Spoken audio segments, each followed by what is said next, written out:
2, 1, and all that good shit, right? We are good to go.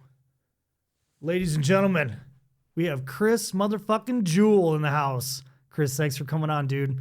Chris is a veteran of the United States Marine Corps, Second Force Reconnaissance, 2 combat deployments. How many MEUs did you do? How many operational deployments did you do? On the MEU, I did two MEUs and then 2 combat deployments to Iraq. So Chris and I have known each other for a long time. For the audience sake, long time. Was it 2003? We met in 2003, right? Nope, it was in right after OIF 2. I got orders to sniper school from Second Force, and that was in May of. It was actually Memorial Day weekend, 2005. Jesus, was it 2000? I'd already been there for a minute. Yep, you've been there for a minute, and then your wife was ready to pop.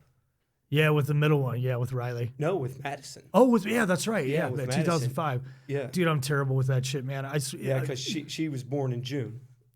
Are you good with the dates and stuff? I am no, not. I'm not. But I remember that date because that's when I left Second Force and came to sniper school. So I kind of big blues. I remember, like when I shifted from one unit to the next. So and I know that 2000 I was in Iraq 04, 05.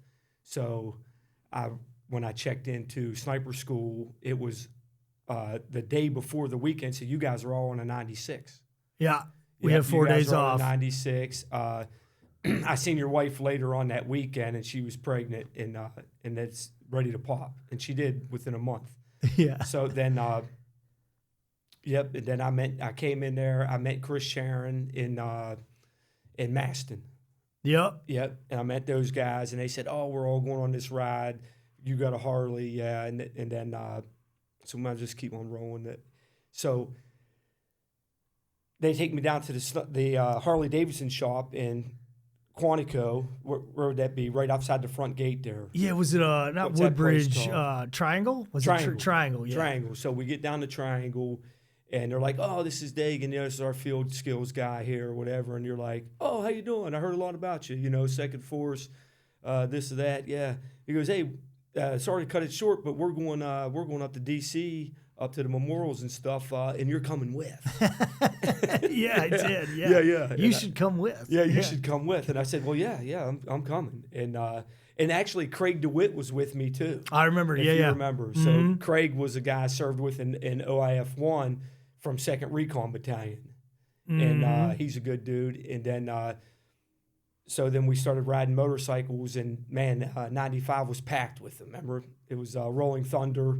Oh, dude, yeah, it's hundreds, thousands of bikes. Yeah, thousands of motorcycles. It's unreal. I couldn't believe it. I had chills going down 95. I couldn't believe the freedom and what everybody was doing. And it was perfect timing for me because I just got back from Iraq, and it just really made me feel patriotic. Man, it was a good feeling. But anyway, to cut to the chase. So we're riding. You had that hard. Remember, you had the chopper, the big chopper, and I had a little Sportster, and we're driving, and we're riding, and I'm behind you, and you were dipping, and you reached under your shoulder like this and went whoosh, and just crushed me on 95 with a big mouth of tobacco spit all over my fucking face, shirt, everything, and I'm like, this son of a bitch. I drive, and we're going 80 miles an hour on these bikes, and I come up next to you, and I'm looking, you're like, "Sorry, man. Didn't mean it." Yeah. And I'm like, yeah, we'll fix it. My bad. Yeah, my bad. And that's how I met you, and we've been friends ever since, man. Yeah, instant friendship. I remember the first thing you said to me, other than "Hey, hello, how are you," was I had that, and that was kind of the style back then. I had that, leather kind of vesting, motorcycle, and I had like jump wings on it, and I had the silver jump wings, right? I remember that. You're like, "Hey, man, like, what's wrong with those wings?" And I kind of was like, "Are they crooked or something?" And you're like, "They're all curled up and scared." He goes, "Why aren't they all stretched out in gold?" And I was like, "This motherfucker," like busting my balls, right? Yeah. But yeah, man, and I'd heard a lot about you. Obviously, I was asking around when I heard that you were coming. You had, your reputation obviously landed, well before you ever showed up physically. A legend in the community, very, very accomplished. And I obviously, I want to sincerely thank you for coming on, right? You made the trip, and we got a ton to talk about. And we're going to get into all of it, you know what I'm saying? So I appreciate it. But let's take the audience. I want to take the audience all the way back to because your origin story is amazing. And I've met your dad, you know what I'm saying? I've met your brother. Yep. Originally, hail from West Virginia. Take everybody back to, those humble beginnings and where you started, and we'll get to where you're at now. So I grew up in a small town, Wheeling, West Virginia, outside of Pittsburgh, Pennsylvania. So I always claimed Pittsburgh when people would say in the Marine Corps, where are you from? I say, I'm from Pittsburgh. Because Pittsburgh's tough, and I always thought, sure, like Pittsburgh Steelers tough, and so I always used Pittsburgh. But about an hour away from Pittsburgh, so west of Pittsburgh, so an hour away west of Pittsburgh, and I grew up on a place called Wheeling Island. It's a 3-mile island. It's the most populated inland island in the United States. No shit. Yeah. Yep. There's 2 bridges that go across to the Ohio side and 2 bridges that stay in the West Virginia side, and you can be in Pennsylvania in probably about 30 minutes. So it's a tri-state area: Ohio, West Virginia, Pennsylvania, and it's shaped like this. So there's Wheeling. You got Ohio here, Pennsylvania here, and I grew up on an island in the middle of the Ohio River. Mm-hmm. And we grew up poor, single mom, 9th grade education. My dad was a coal miner, but they were young. He was in and out of our life. I don't ever remember living with my father. Mm-hmm. Like, he's never lived in our home, and I don't ever remember him and my mom being a couple. I knew he loved me, but you know what I mean? He wasn't around. I think he was fighting with his own demons and doing his own thing. But periodically here and there, you know what I mean, I would get to spend some time with him. And I knew his family and his brothers and people like that. But we kind of were on our own. I'm the youngest of 3. And we grew up on just dirt poor, Mm-hmm. My grandmother laundered food stamps out of the house. There's a lot of street activity going on around us all the time. You're hustling, right? Yeah, hustling. People selling drugs around you all the time. It wasn't uncommon to see that or to be around that stuff. So I accepted society at its lowest form. All through life. Like I seen it. I've been it. I was it. Probably one of the biggest things was I felt probably why and I fought a lot. Mm-hmm. But I felt like I was fighting to come up, so because I always felt like everybody was above me and I was down, and I was being looked down upon. A little bit of a chip. Yeah, and it put a big chip on my shoulder, and I was angry a lot as a youth. But I was an athlete too, and a gifted athlete. But my dad really wasn't in the picture enough, and you know how sports are. If you got to have a strong family around you, or coaches' kids play. And that's a fact. For sure. Yeah. That's fact everywhere in America. Coaches' kids play, and their dads, they do this or do that. Their kids play, regardless of how good they are sometimes. So I experienced that at a young age too. But I always knew I was faster and I could jump higher and I could do things better than them.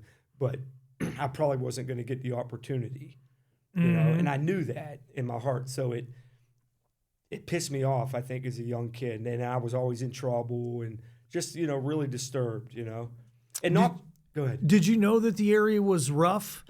Did you, because and when I went and visited, the reason why I bring this up, right? Yeah. And I by no means grew up affluent. It's all relative, right? You know what I'm saying? We were by no means burning it for heat, but we didn't really want for a whole lot either, if that makes sense, right? And I remember coming and visiting, that because we were on the island, right? When the old man and I came and visited Yes, that's where you were, at the Voodoo Lounge. Yeah, and I can remember driving in there and being like, holy fuck. Like, this is fucking rough, dude. You know what I mean? Like, and not like in a shitty way, but I was like, oh, he wasn't joking. No, well, like Chris wasn't joking. Like, this is fucking legit. Ghetto. Right. Had we not, like, when we met you at that bar, I said, if Marvin was sitting here, I'd tell you right now, like, I walked in first and I stopped 2 feet inside the door just to let my eyes adjust, and the music fucking stopped. And I was like, man, if we weren't, I said, I hope Chris and his brother are here, because otherwise we are in deep shit. Well, we looked up to tough people, street people. Like, oh, he's a fighter, or this guy's a fighter. And that's kind of who we looked up to as kids. Guys on the street, oh, nobody messes with him. I want to be like him. I mean, you don't want to really be like this guy, but when you're a kid, that's kind of what's in front of you, and you see the respect that they get. Maybe it's just fear, and it's mistaken for respect, which I think there's a fine line there. But did you, at any point, did you leave the island and go to any other places? And right? So when you get off the island, there's our places in Wheeling where there are kind of more upper class people, for lack of better terms, maybe just middle class people. It's funny now because me and my brother laugh a lot about it, because we'll go to these places and I'll be like, hey man, I used to think that if you lived in Woodsdale, you were like really rich. And now to find out years later, like, oh man, they're just like middle class, man. They ain't got anything. They just have a nice car and good credit. It's funny how your perspective changes, right? Yeah, I thought they were millionaires, It was like silver spoons, but they really weren't. And, and as I evolved, I start looking back, I start realizing that. But it gave me, I knew that I wanted that. I knew that I didn't want to be in that environment, and that I had to come up out of that environment. And I knew that. But then, I grew up in that and playing sports and getting in trouble. I mean, little tidbits with the law, fighting, you know what I mean, selling little bits of drugs here and there. Nothing like kingpin stuff, but, hustling here and there and messing around and just little things, and then kind of just growing up. So when I was 21, I wasn't doing anything. I went to college, I think, for a semester, because my mom told me that I could get some money if I went to college. So I got the money, and as soon as I got the money, because we were poor, I dropped out of college. It was a hustle. It wasn't really. I wasn't trying to get an education. I was trying to get $1,500. Yeah. And I can remember doing that. And then my brother went on and joined the military, and joined the Marine Corps, and he went to Second Recon Battalion. And he did his 6 years, and then he got out and he came home, and I'm 21 years old and I'm still on the street. Oh shit, Robbie was already out when I was always under the impression that you guys were there close together. No, he got out. Okay. So he got out, and then he's like, man, and he's a police officer. So he gets hired in Wheeling as a police officer. So when he was a kid, he looked up to the police. So he thought being a Wheeling cop was like the end-all, be-all success, because they always patrolled the streets. And he thought that they had the power, which they actually did, I was looking at the gangster. He was looking at the police officers. But he comes out, joins the Wheeling Police Department, comes a cop and says, hey, man, you can't be, this is bad. You're over here hustling and doing this and doing that and fighting, and man, you got to do something. It's time. And I had tried to join the military several times before that, but I failed the ASVAB 3 times. I just, because I didn't pay attention in school or anything, and I was always getting in trouble, and they put me in special ed classes, and man, it was bad, man. I was disturbed, I guess, as a kid. And then he says, man, we can get this ASVAB study book. I'll help you. And he helped me study, and bang, I passed the ASVAB. I joined the Marine Corps, 0311 infantry. Right? Go in. Hell yeah. Yep. Yeah. Go and do it. Why not? Yep, why not? And I wanted to go recon because he talked about it. I was an athlete. He goes, oh, you'll be fine. You can swim. you know, because growing up we lived on those rivers, so I was always swimming in the river, jumping off of bridges and fishing and stuff. I was always around the water, and so I was like, okay,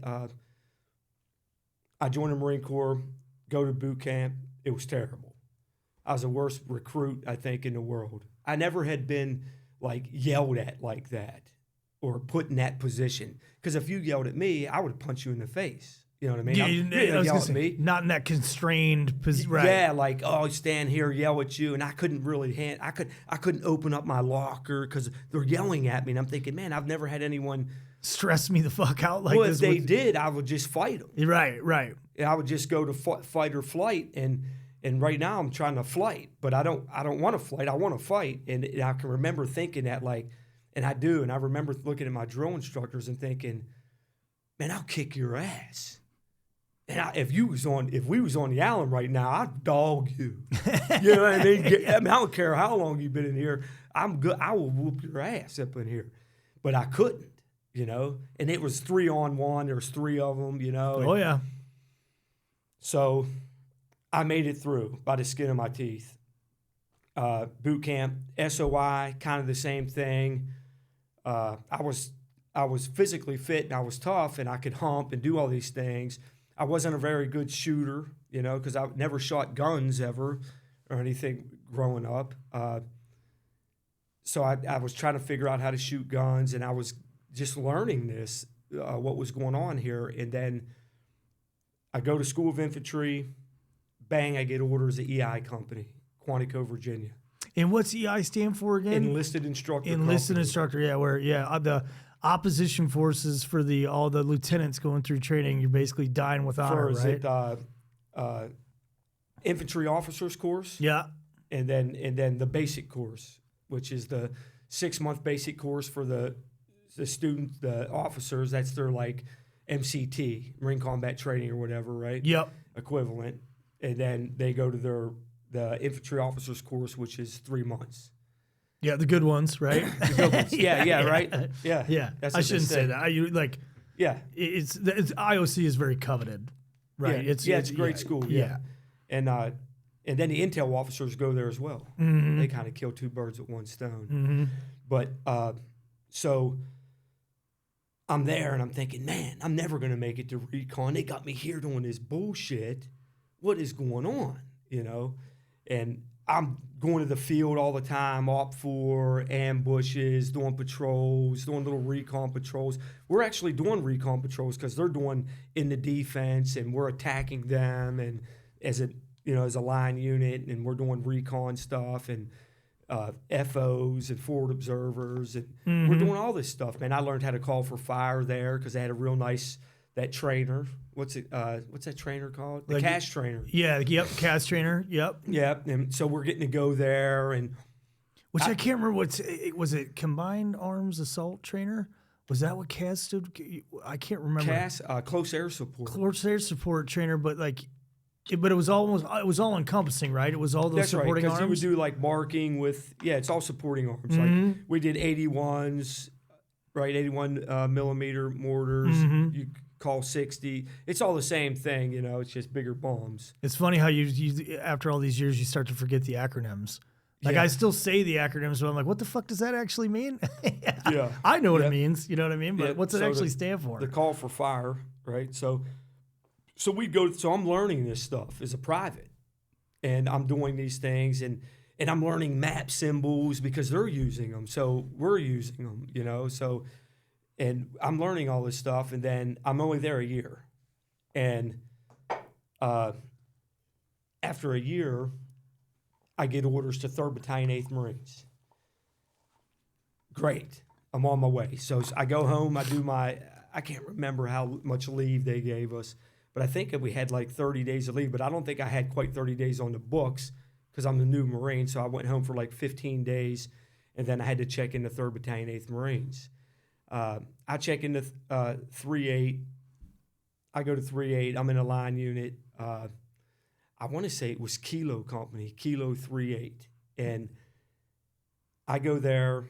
I'm just what am I now at this point? So you a Lance Corporal at this point? I think so, yeah. So I'm a Lance Corporal by now. I'm there. and we're doing ops. Well, I kind of knew all this stuff. Like, man, and the officers are talking, the company commander's talking.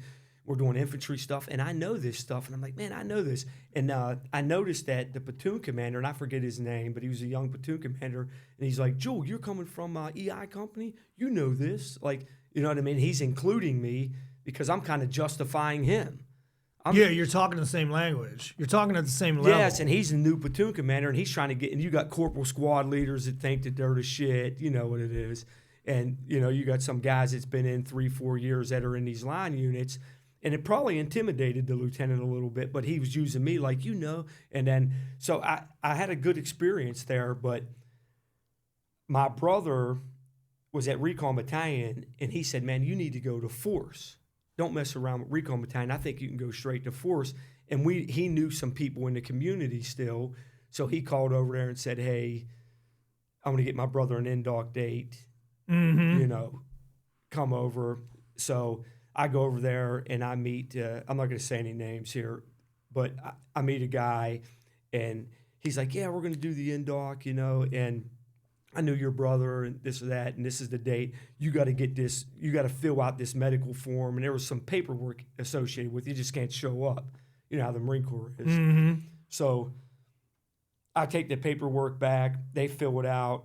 They let me take the INDOC. I pass it. I pass the INDOC. And back then, what was it? So back then it was.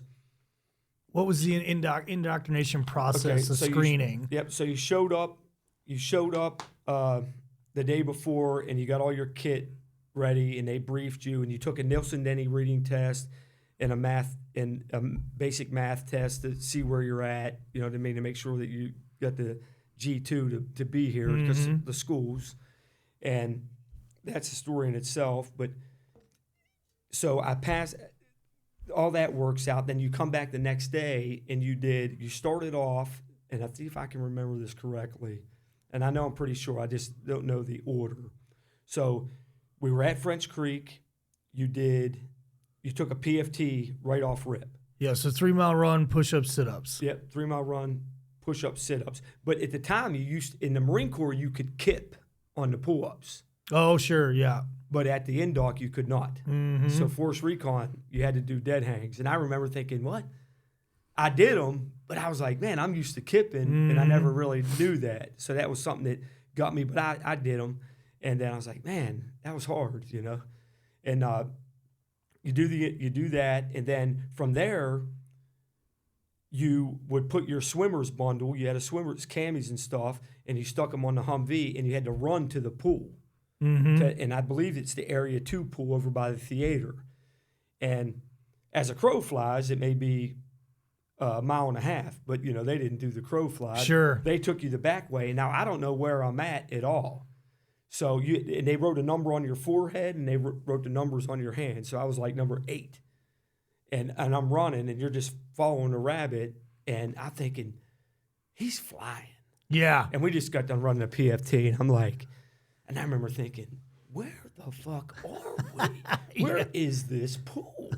Like, when are we going to get there? Yeah, I mean, I was in 8th Marine, so I know where the Area 2 pool is, but I never gone this way. Mm-hmm. And we get there, jump in the pool, 500-meter swim, breaststroke, side stroke, combat stroke, tread water for 30 minutes, go down, do a brick retrieval, and then a little bit of hazing. And what I mean by, and I don't want to use the term hazing, but they would take you and stick you into the corner. Beehive. Treading water, and they'd take that the plastic lane line, and bury you in there, and you just tread, and people are just falling out like flies. Losing their shit. But I was really comfortable in the water.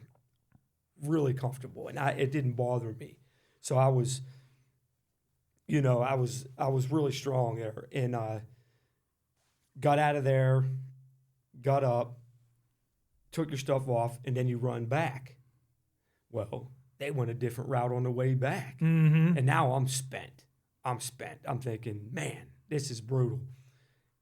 We're running back. People were, slinking out, yeah. And at Force at the time, if you fell out, you failed. There was no.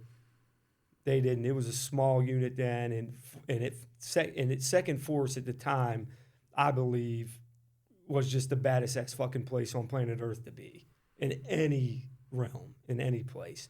And the guys there were just top fucking notch guys, just tough as nails, smart. They were the epitome of a special ops guy. And I made it back. So we make it back, and then you had to put on, you had to do the obstacle course twice. Run the obstacle course twice to completion. Mm-hmm. Then you had to do the 50-pound 5-mile pack run. Yep.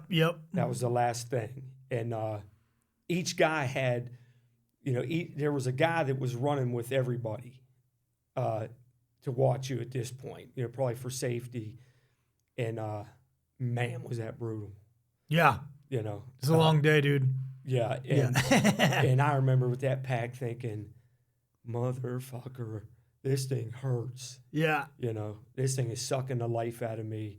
And I stop and hump a little bit, and they say, no, this is a run. Yeah, keep shuffling. Yeah, keep shuffling, don't. And I remember thinking, oh, my God, I don't know. Everything else, I'm good. I made it to this far, but Lord have mercy. And I made it. I made it. I forget what the timeline was. There was a timeline, and I'm not going to say it was, but I want to say it was somewhere around 45 minutes. Mm-hmm. 5 miles, like 9-minute mile pace, 50 pounds. That's about right. And I cramped up at the end. Oh, man. And but it was cool because I cramped up. The Force guys were saying, oh, you got to cramp. They were helping me and stuff. They were super, super cool, professional. You weren't allowed to talk to nobody during the INDOC. You couldn't say, come on, or cheer anyone on. You prayed rest, stand there, shut your face, and just mind your business. And then everyone that took the INDOC, the dudes that fell out, I think we started with maybe 12 guys. There's only like 3 at the end. 5, sure, yeah. But all 12 guys are out in the courtyard, and they said, get your camis on. You go in, you get your fresh camis on and everything. You're standing out there in the courtyard. It was me and 2 drill instructors that came from Parris Island but we didn't know this. So we're all standing there, like 12 of us, and they come out and they start rattling off names. Mm-hmm. And I'm thinking, my fucking name didn't get called. I'm done. No, they was rattling off the names for the guys that leave. They said, you guys are dismissed. Yeah. The other 3 standing, go stand out in front of Sergeant Major's, you know what I mean? Welcome aboard, you made it. Welcome aboard, you made it, yeah. And then it kicked off from there. So then I was at Force, and I went to RIP at Force, and I did a RIP there. But Force Recon and Recon Battalion were merging. This was a pivotal point in Recon, and they were merging as one battalion because Recon Battalion was on Onslow Beach, and they had the hurricane a year before, and they moved over to French Creek, and things were changing. But we went to RIP, the Recon Indoctrination Platoon, at Force Company. Yeah, it was probably like 12 weeks, and then Force kept like 2 or 3 guys, and they sent the rest of the younger guys over to battalion. So I went to Force, took the Force INDOC, everything, but then I ended up starting my career at battalion. Mm-hmm. Check into a recon platoon. And they probably did a little bit of a favor there, looking back on it. For sure. That could have gone poorly. You might have been out over your skis a little bit at that rank if they'd have left you at Force Company.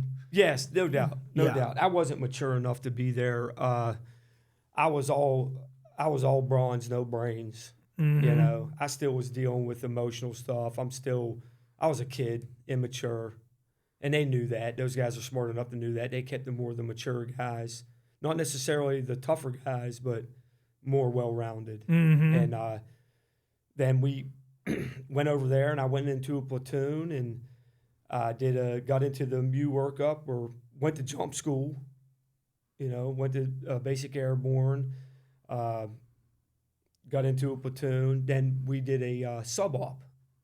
So I did a double duck jump into Puerto Rico. Oh, badass. Yeah. So I'm a Lance Corporal, and they're like, hey, we're going to Puerto Rico and we're going to do these sub-ops. And I don't know rat shit from Rice Krispies. And I can remember jumping in-flight rig, And mind you, though, this was all ran by a staff sergeant and a captain. Mm-hmm. Yep. So we had a platoon, and a staff sergeant was the jump master and the captain. And we had 2 Zodes stacked on top of each other with cargo chute on them over Puerto Rico. The Zodiacs, the rubber boats. Zodiacs, yep. Kick them out, follow them out, fins on our feet, jump, land in the water, and cut the boats, put the engines on. And SBU was down there as they were pulling, and what's it, Rosie Roads? Is that what it's called? Puerto Rico? Oh, fuck. I don't know. I've never been. I've never been to Puerto Rico. Yeah, so we jumped into there. I've never been either. My first time, I jumped into the ocean there. And, it was something, man. It was something. So we did that. We did sub-ops. And how old were you at the time? 22? 22 years old. 22 years old, dude. You just stop to think about that for a second. 22 years old, jumping out of an airplane into the ocean, following out 2 Zodiacs. Yeah. It's pretty fucking rad. You know what I mean? Yeah. The first time you do that shit, it's fucking cool. I don't care I don't care what anybody says. Well, so when I landed, I can remember this. I landed, and I'll never forget this story. I landed, and you know what I mean? You're supposed to come out of your parachute, the water training and stuff. Well, somehow the wind down in the ocean was bad. It caught my canopy, and it was pulling it, and it got wrapped around my foot, and it was pulling me through the water like I'm skiing on my back. Whoa, and I'm like, what the fuck? And I'm trying to hit, and I finally get it off, but I'm way away from everybody else. Yeah. Way away. And I can remember the SBU, my first encounter with SEAL boat unit. They come flying up, Mark 5. You okay? I'm like, yeah. They're like, all right, we'll be back. And I'm thinking, no. Take me with you. Put me on the boat. I'm out here in the middle of the fucking ocean. I'm from Wheeling Island. This ain't the river. There's sharks and shit out here. Yeah, a lot of them. Yeah, I don't want to be out here. Yeah. I'm scared to death. Yeah, for sure. And they finally came back, eventually, but they had to check on other jumpers. Sure. If I was okay, it's triage, right? Mm-hmm. Yeah, as long as I should have said, no, my leg hurts. They Yeah. No, I'm scared. Yeah, I'm scared. Yeah. Yeah. I wasn't going to say that, even though I was. So you jumped in, and then where was the sub at the time? So the sub was pier side. So we get in, we get all the Zodes, everything. We go over, visit the sub. So what we did is we did pier training with it. So it was Los Angeles class USS Hampton, fast attack nuclear submarine. And we did all our stuff on the pier, like how we're going to do the ropes, what we're going to do. And we've been briefed, platoon sergeant put this together. We had Zodes rolled up, we had a little gantry system. So basically we did wet and dry deck launch and recoveries. So a dry deck launch and recovery would be the sub is up, floating, and we're going to push the Zodes off with us in them. So push them off and jump in them, and then the sub keeps moving because it don't stop. It's just moving, and then the subs go away, and then the Zodiacs go away. And then a wet deck would be the subs, the Zodiacs are all rolled up in the sub. The sub comes from depth, pops up. We run the subs up onto the top. Yep. And then it sinks, and then we stay floating. And you stay floating, yeah. Yeah, so that'd be a wet deck. Mm-hmm. So we did those and it was fun. It was real cool training. I bet. Super cool. We did hook tow. So we took Zodiacs and went 2 Zodiacs here, 2 Zodiacs here with a line in between, and we had a diver down buoy, and we went out and we cleaned E-tools together, and then the subs, the periscope. Yeah. Yep. Hook and snagged us and then pull us out OTH. Yep. And then go away from us and pop up, and then we would get on the sub. Yeah, and kind of snag you up and bring you in, and then I never got a chance to do it, but I know what you're talking about. Yeah, super cool. Very, very fun stuff. Yeah, very fun stuff. So, and you're learning quick, you know. Yeah. Yeah. Yeah, it's a high risk environment. It's dangerous training. Yes. You know what I mean? Without a doubt. Yeah, but we were doing that at Recon Battalion, you know, as young Marines. And all that prepares you for combat because it's stress, pay attention to detail, know your surroundings. You get fucking killed doing this, you know, so you're learning, you know, your mind's developing and you're maturing in the combat realm by doing that training. And then we come back from there. We drank some beer there, got in a little bit of trouble. Oh, sure, you have to, right? Yeah. Somebody's watching this out there. Yeah, you guys got in trouble, all right. We're not going to embark on those conversations. But yeah, it's a mess. But we had fun learning. Come back. I'm a corporal, and I went to jump master school as a corporal. Everyone fails jump master the first time. Yeah, and it's for the audience's sake, explain the importance of the jump master job. Okay, so jump master basically runs the jump. So, you know, he briefs the pilots, make sure the aircraft's rigged properly, make sure all the jumpers, they JMPI, check their parachutes, make sure their gear and everything's properly, and then calls a spot and basically taps everybody out of the aircraft, and then he's the last one to leave. He is the man. Yeah, he's the man when it comes being to... a jump master was a big deal. A lot of responsibility. You're briefing pilots. It's big. So to be a corporal and go there was unheard of. But we were there they OJT'd. So the jump master cadre came to Camp Lejeune and did an OJT. Get some on-the-job training, yeah. Or not OJT, they did a... MTT. MTT. Yeah, yep. Mobile training team. Yeah, mobile training team, and we went. So I went with a bunch of sergeants from Recon Battalion. Everybody failed except me. I passed. I don't know how, but I did. And I was a jump master on paper. Yeah. D for doctor. Yeah. I made it. On paper, because I didn't know shit. I don't even know how I'm a jump master. I mean, I just now got gold wings, you know. But I guess I did the water jump into Puerto Rico. That counts, you know. But so then I become a jump master, and then I start learning how to do that. You know, you got to get check rided. A couple guy from Force check rided me. I still have the check ride paper. Great guy. He was an older guy, Force guy. He taught me. He said, "Man, this is real easy, man. Let me show you how to do this." And if he's watching this, he knows who he is, and he's a great guy, great operator. And he said, "Oh, just do this decaf formula. Let me show you this." And he showed me how to, because we jump out of helicopters a lot, you know, and the Army likes to jump out of C-1. We don't jump. We do a lot of helicopter jumping, so it's a lot different. You know, the rigging, we hook up on the floor. We got, static line extension cables. It's a whole different system, so you got to learn all that. But then I learned all that and started jumping, and I got real good at being a jump master. Well, at that rank, because going to jump master school as a corporal that's young.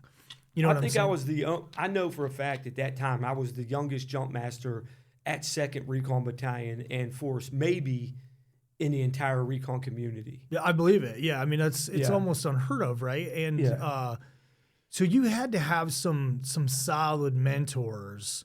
You know what I mean? You like who were your mentors when you got there? Because that doesn't just happen. That's leadership seeing something in you. Because otherwise they wouldn't have sent you.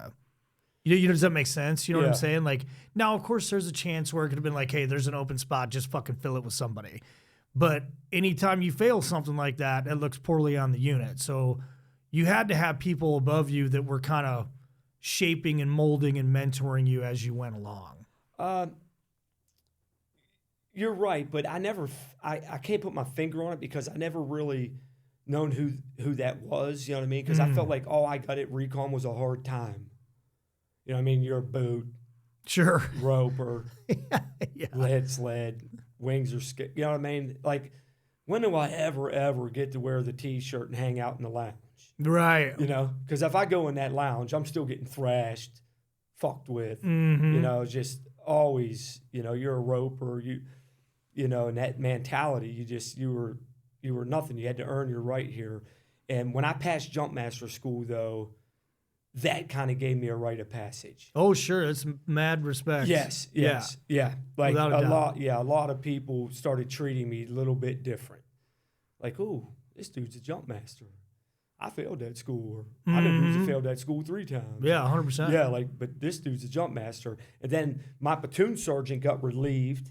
The original platoon sergeant we did the sub-op with, and I had a new platoon sergeant that was a drill instructor, and he was a great Marine, like just a good Marine. He was a good leader, a good Marine, textbook Marine, and he really cared, you know. So he actually taught me how to be a jump master because he was a staff sergeant, he was a jump master, and he took me under his wing, and me and him was the only 2 jump masters in the platoon. So if we wanted to jump, I had to be the assistant jump master. Yeah. Right. So he had to use me. So he taught me how to do this, taught me how to do the pre-jump training, put it together. And I did. And he was a new jump master too. So all he wanted to do was jump. Yeah. And get reps, get practice. Yeah. So every time we was turning around, hey, we're jumping again. Hey, we're jumping. Man, I tell you, I know, and I lost my original jump log, but static line jumps, I was pushing like 90 of them, I think. Mm-hmm. By the time I started skydiving, I had like 90 static line jumps, pushing 100. I remember I was like, I'm going to break 100 static line jumps. That's like unheard of, you know? And I'm still not a skydiver, and I'm a jump master. But so we did a lot of jumping, and I got real proficient at that, and I got good at it. And that helped me out a lot. But I wasn't even a team leader. So I'm a jump master in this platoon, and I'm not even a team leader. I'm not even an assistant team leader. I'm a corporal now, and I think I was a slack man, you know, and I was in a team. And we did 2-4 MEU. We did the MEU workup, supported the BLT.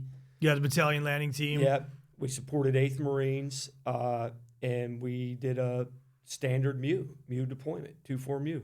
6 months, 6-month workup where we, you know, they would take one recon platoon team. So you have a recon platoon, team 1, team 2, team 3. Team 1 would support the mechanized unit, tracks. Yep, Amtracks, amphibious tractors. Yep, and usually that would be your dive or your waterborne team. And then this team supported helo platoon. And then you had boats, right? So you had tracks, boat company. And helos. And we supported helos because I was a jump master, right? So kind of, even though that we're not really jumping at them or anything, but it kind of just falls in line. So, and you had been to ARS at this point, right? Oh yeah. So, and we kind of skipped over that. I went to ARS to go backwards. Now I went to ARS after RIP. So, to catch us up real quick. So, they was going to OJT me. I went to jump school before I went to ARS. So they were going to OJT us but they had this thing, this is in 1996, 1997, and they were like, hey, we're trying to fix recon and make recon a primary MOS. So everyone has to go to ARS. No more OJT. Because there's guys at recon that never went to ARS. They just OJ 0321 on. That's crazy. You made it. A lot of guys. Yeah, back then. Yeah, and they were going to do it to us too. Like, you guys went through the RIP program. They say you're good. They sent me to jump school. Me and a handful of other young guys sent us to jump school. You're jumpers, and then, hey, the monitor. We don't even have a monitor really now. The billet doesn't exist. But they're like, hey, we got to send everyone to ARS because we're going to make this a primary MOS. Yeah, and the ARS is an Amphibious Reconnaissance School, and the monitor, for the audience sake, is basically one Marine that sits up at headquarters and basically assigns where everyone goes. He's, personnel management, if you will. Yeah. Yeah, and if you don't have a primary military occupational specialty, then you probably were what the 03 monitor was probably. We're 0311s. Yeah, your 0311s, your infantrymen. Yeah, we're infantrymen that are at Recon Battalion with a secondary 0321, just like snipers was. Yeah. What the 8541, you were in 0317, you're just a secondary. Mm-hmm. So they could move you anywhere really. They could kick you out of Recon tomorrow. You could get orders back to 38. Yeah, it was a bad deal. It was a bad deal. But yeah, ARS. So I go to ARS, but at RIP flying colors. I've been thrashed. I've been wearing a rope. All this. We go to ARS, and these guys are treating us like shit all over again. And it didn't help that we showed up with jump wings.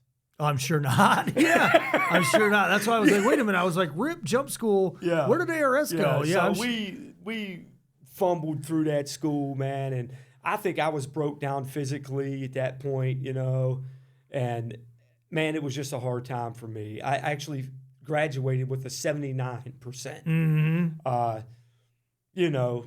Didn't even, and so I had to wait 6 months before I got the MOS, and so I got a letter of completion, not a letter of graduation, and then they sent me back to Recon Battalion, and that was a big pill to swallow because am I a Recon Marine or am I not? Yeah, right.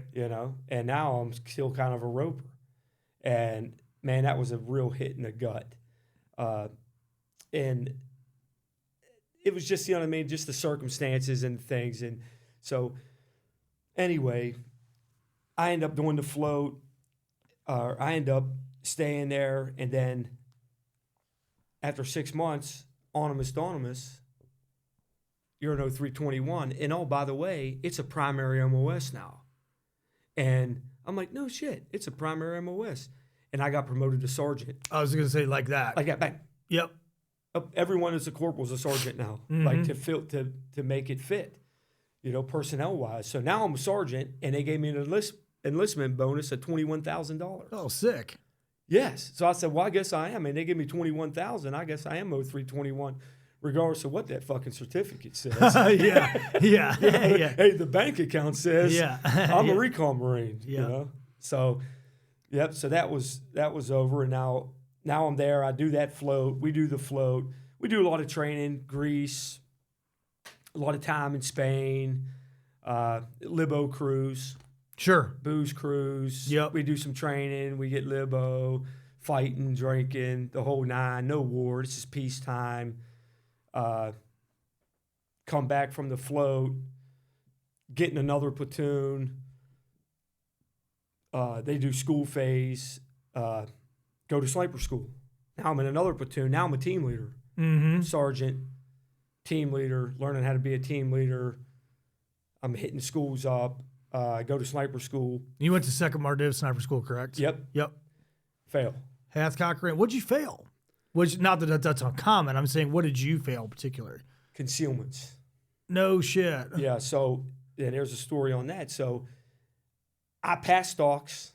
I did really well at stalks, like flying colors, but the concealments, remember? So the stalking, from here to there over 4 hours, the concealments, 15 minutes, they're going to turn around on the truck. You're going to go left, right, lateral limit. You can't go further than 50 meters. Yeah, can they see me or can they not? Yeah, now I'm under observation, and I'm like, man. So I failed concealments. Back to Recon Battalion, team leader, just failed sniper school. Mm-hmm. Like, oh my God, man, this is just an uphill struggle here. And so I want to go back, but I'm a team leader, and the rule was you could go back and finish field skills, the second half of the course, if you went back the immediate next course. So I couldn't go back the immediate next course, so I had to wait for a third course. One course passed, so I had to go back from day one. Fuck. Well, they take concealments out of the course. Yeah, that was always kind of in flux. They'd be in the curriculum. They'd take it out of the curriculum. Yep. I remember. Yep. So they took it out of the curriculum, and here I am. So I went there and I taltalked with the staff NCOIC, and I was like, hey, Gunny, you think I could just get my tooth? Because technically I passed this syllabus. You're right. Right? Yeah. Yeah, I'm a sniper according to the new syllabus. He goes, yeah, sorry. It doesn't work like that. Hey, they fucking won. And that's where I met Skinner. Yeah. No shit. Shout out to Mick. Yeah. Yeah. And that's where we became friends, you know. But yeah, so I go through. They make me the class commander. You know what I mean? I go through. They said I could have been auto grad. I graduated number 1, but if you was a retread, you weren't up for honor you were grad. out of the running. Yep. So I was out of the running, but I did well. And really, I'm glad I went twice because I really became a sniper the second time. Oh, dude. Yeah. I mean, without a doubt. The first time, I didn't really know. You're just trying to survive. I didn't know what I was doing. I didn't understand minutes of angle, wind calling. So the second time, I was like, oh, I'm really starting to call wind now. Yeah. I'm really starting to, And the science behind it. Yeah, the science behind it and the math and I got it. So the light bulbs came on the second time to where I look back on it and say, I thank God I went back twice because it is that amazing how often, like, you know, at the time you probably wanted to suck start your Glock. Oh, you know, failure is just not. It's, you know, we have such a poor. It's just not like I'd rather die. You know what I mean? I'd rather die than fail. I cried. I drove because I was live out in town at the time because I was newly married and I drove home. I cried. I believe it. The whole way home. I was devastated. Yeah, you're absolutely fucking crushed, dude. It was the worst feeling I've ever had in my life. Yeah, and it turned out to be probably a gift because, like you said, going through it the second time, you know what I mean? Yes.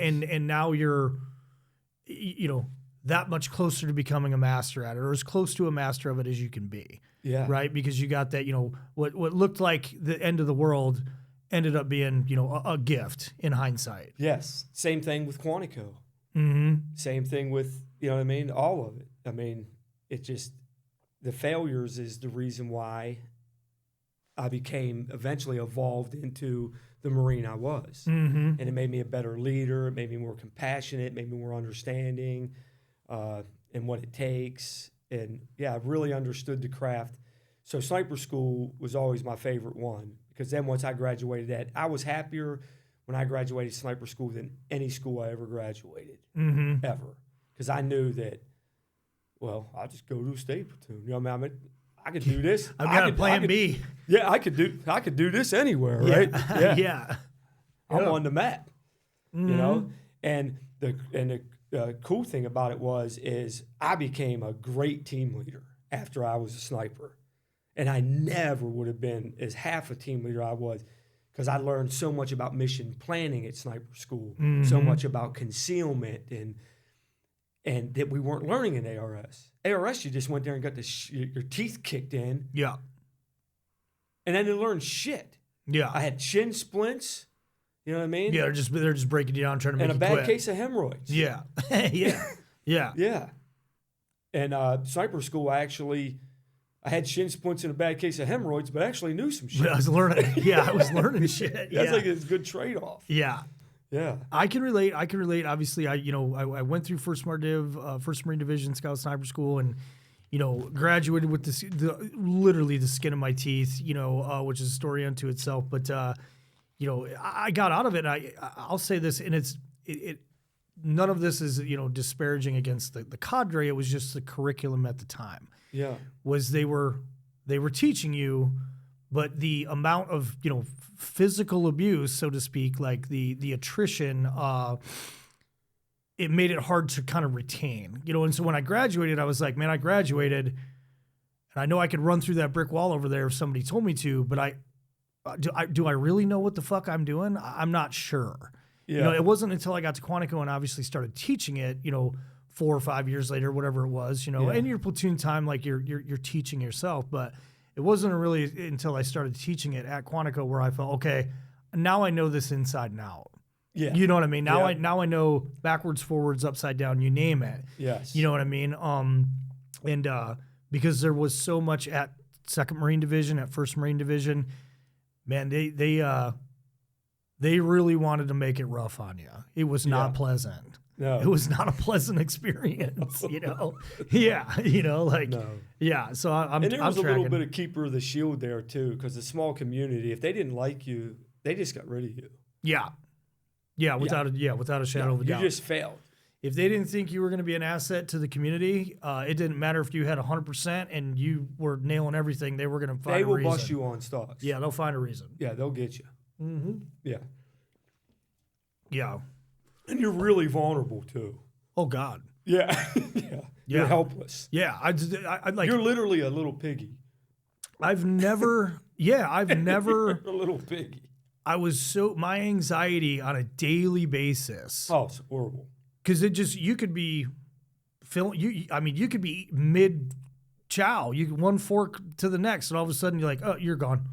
You're like, wait, hold on a second. What did I do? That's a little bit of an exaggeration, but that's what it felt like. What I liked about sniper school though was they would tell you what you needed to know. They didn't. It wasn't a. I can remember they would teach you a patrolling class, and then they would say, these 10 things you need to know. Because that's what's on the test. Because they didn't, and I thought that was so cool that they didn't ask you shit that didn't matter or try to fuck the test.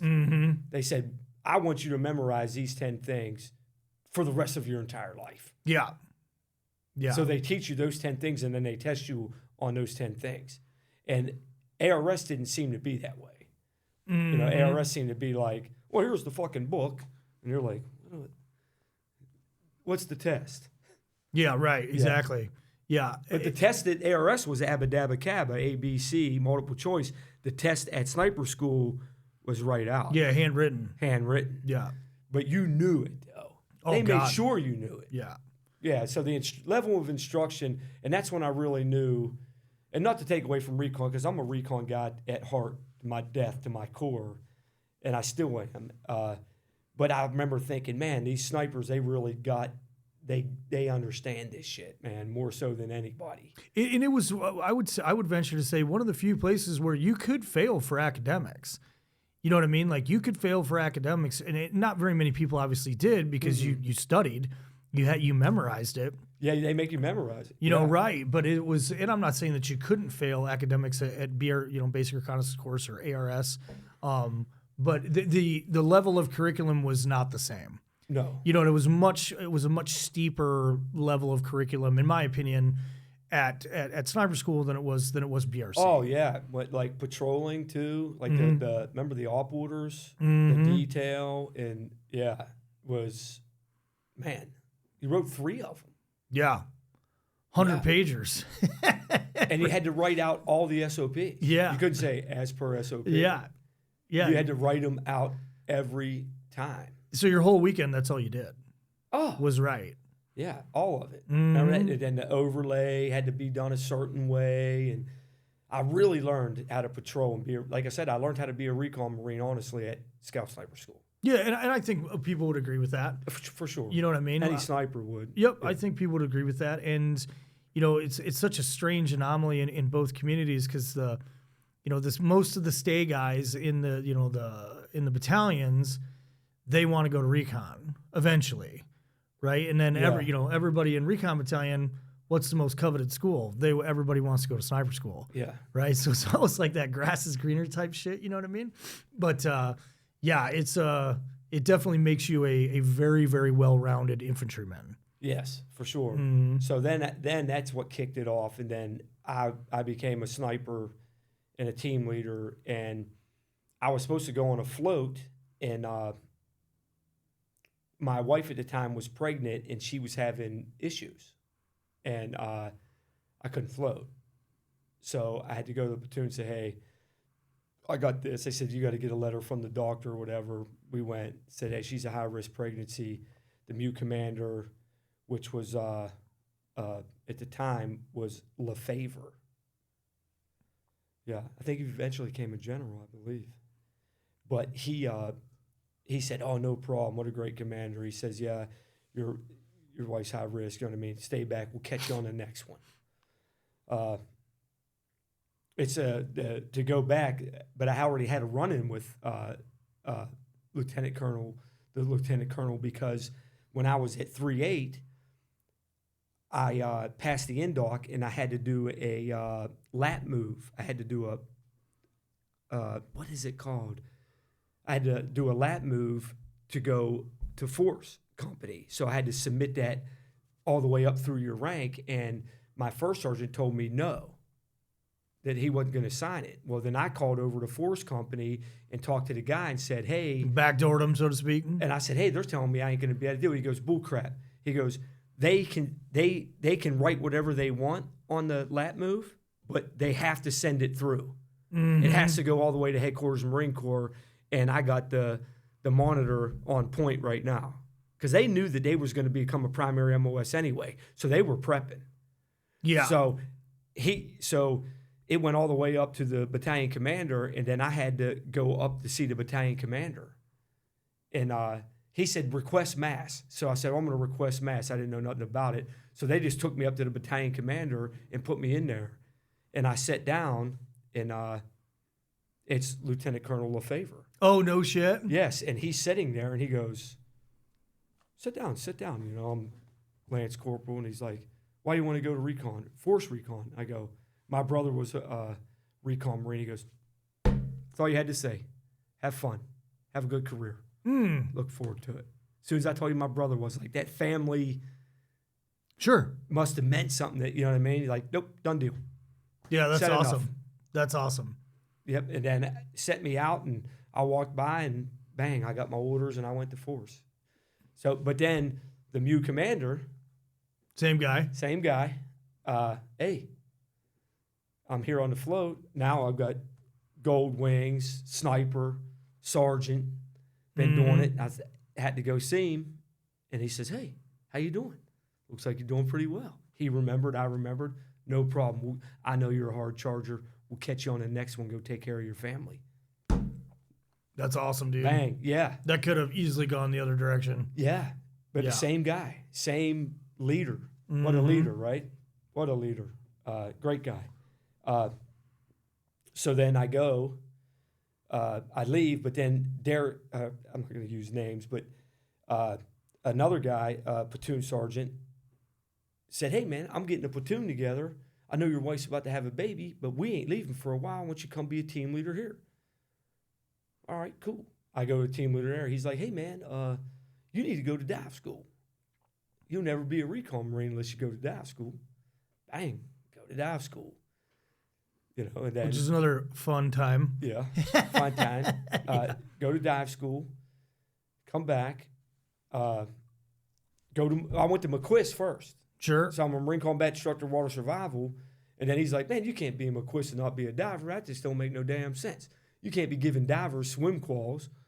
Like, you got to be a diver. So then I went to dive school, and then I floated with that platoon, and the war kicked off.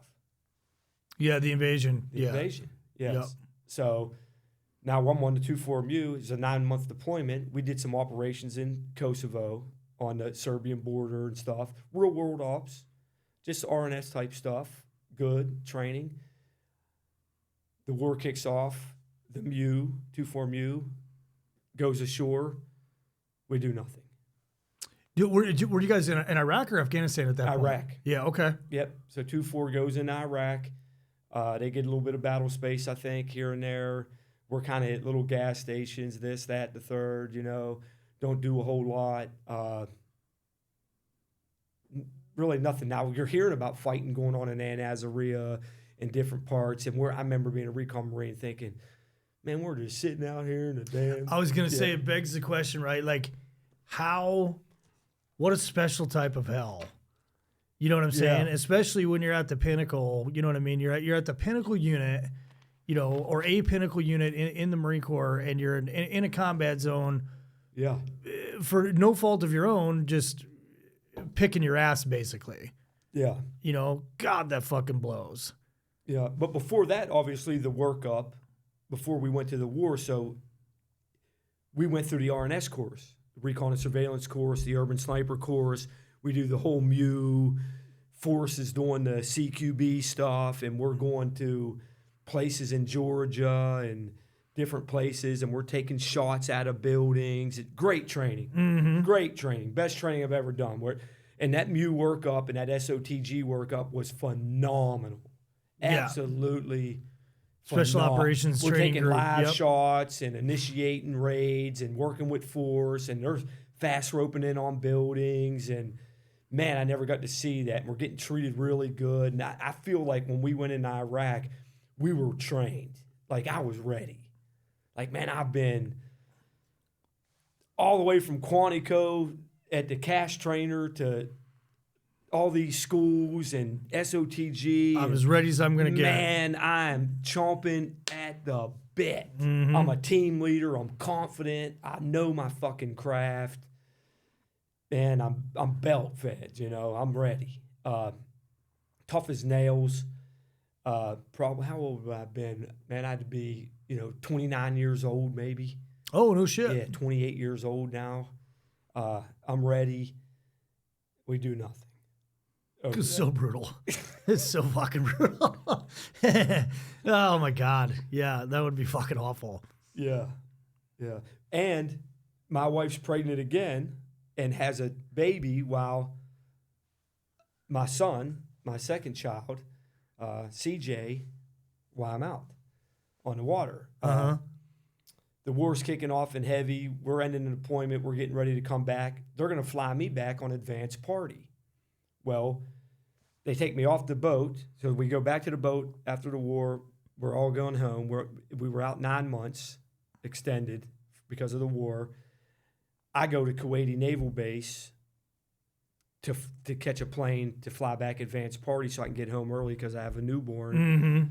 I get off the LCU, the boat, pulls up. I hear Murph, childhood nickname, from the island. It's my brother. Oh, shit. Yeah, Murph. I see my brother. He's in the Army National Guard because he joined the Army National Guard, and he was a police officer, and their unit got deployed, and he went to Iraq. No shit. Yeah. And did you have any idea, or did he surprise you? Yeah, surprised me. Wow. Yeah. Just happened to be same place, same time. Yeah. And he picked you out of the crowd, so to speak. Yeah, from Wheeling Island. Wow, dude. It's that small world crazy shit, right? Yeah, it gives me a hug. He's in Army uniform. He was a Marine. He was a recon guy, And I got green camis on now because I'm getting ready to rotate back. I got my wings and bubble, He's got his Army. He got his wings and bubble patch. And, we get to hang out for a couple of days in Kuwaiti Naval Base. They had that big diving board we jumped off of and shit and had fun. So, and I hadn't seen him in like a year. You know what I mean? I haven't seen him in like a year because he's back home in the National Guard as a police officer, and I'm at Recon, and we hang out, and then he does 9 months. You know what I mean? Sure. Yeah. So, yeah, and that's crazy. We got a picture. Your poor of mother, us. right? Yeah. And we got a picture of us. That's awesome. Yeah. Yeah. He has it in his. I have it in my office at home. Yeah, of course. The picture. Yeah. How often does that happen, right? Yeah. You know what I mean? Pretty cool. That's rad. Well, when you got back from that 24th MEU, how soon was it before you found yourself in Fallujah? Oh, okay. Was it a quick turnaround? Let me quarterback this here. So I come back from there, and I'm like, okay, I'm going to take a little break here. A lot of times I became a RIP instructor. So when I came back, we were at French Creek when we left. They built a new compound out at Courthouse Bay. So that was all new. We haven't been out there yet. So when I come back, French Creek's gone. I'm in this new big building, home, Recon. I was gone 9 months. It was like the whole world changed. New platoons. And like, whoa. Recon's growing. Yeah, people are like, who the fuck are you? Yeah, kind of, yeah. So, and I'm like, man. So I'm like, okay, I want to be, we're going to send you over there to be a RIP instructor. They changed the name to RMAT, Recon Marines Awaiting Training. So I go over there as a sergeant, senior sergeant, staff NCOIC, and I take a handful of guys that were in my team with me. I said, just for a couple months, we'll run a course or two, and we run RIP course. And I'm recruiting and doing everything. And I'm thinking, man, the I was doing a lot more administration stuff, and these guys were actually doing the stuff. And then I got promoted to staff sergeant while I was there because I was in zone, and I got promoted to staff sergeant October 1st. So that's had to be October 1st of 2003. Okay. I think, or 4. Let's see here. Yeah, I think 2003, October 1st. I get promoted to staff sergeant. I'm still there. They wanted to give me a platoon at Recon Battalion. Well, I had an opportunity to go to Force. My RIP instructor from Force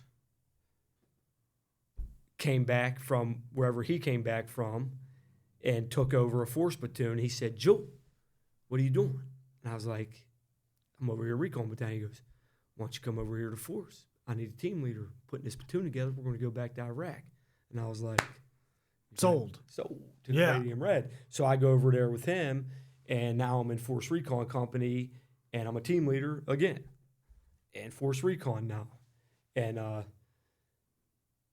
we designed the platoon. Now I go through the shooting package, and we do the workup and the training, and I'm with this platoon, and then we deploy with Second Force Recon Company as a company, and we had like a reserve platoon that augmented that came too from Mobile.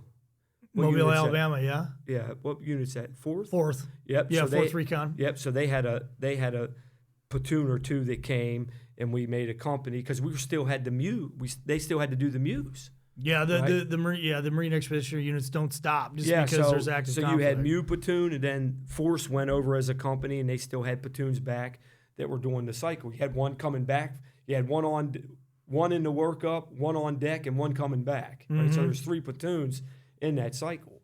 And then we went. I think Force only had 4 platoons, so they couldn't do the deployment. So they had to get the reserve recon guys to put the platoon together. Yeah, fill the bodies, fill the slots. Make us a company, and we go over to Iraq. And then it started. And I remember thinking, the first time I was over here, we didn't do shit. You know what I mean? This is bullshit. And I was telling guys, we didn't do shit. And the second time was night and day. It was because we worked our asses off. And that's when it started. And that's when everything that you trained for, everything that I wished on fucking came true. And I had a guy told me a long time ago, you pray for peace, you train for war. And that's fucking right. And because we got it. And we got it full gamut. And once we got there, I had a hell of a platoon commander, had a hell of a platoon sergeant, had a hell of a command. We're with Force Recon. We're in the midst of the war. You know what I mean? The rules of engagement are on our side. We're shooting people. We're in gunfights. We're doing RNS missions. We're doing bridge reps. We're calling for fire. We're dropping fucking bombs. We're doing everything in the recon arsenal that I've trained all the way back to that cast trainer. You know? The culminating event. Everything. Yep. I'm doing CQB missions. I'm doing RNS missions.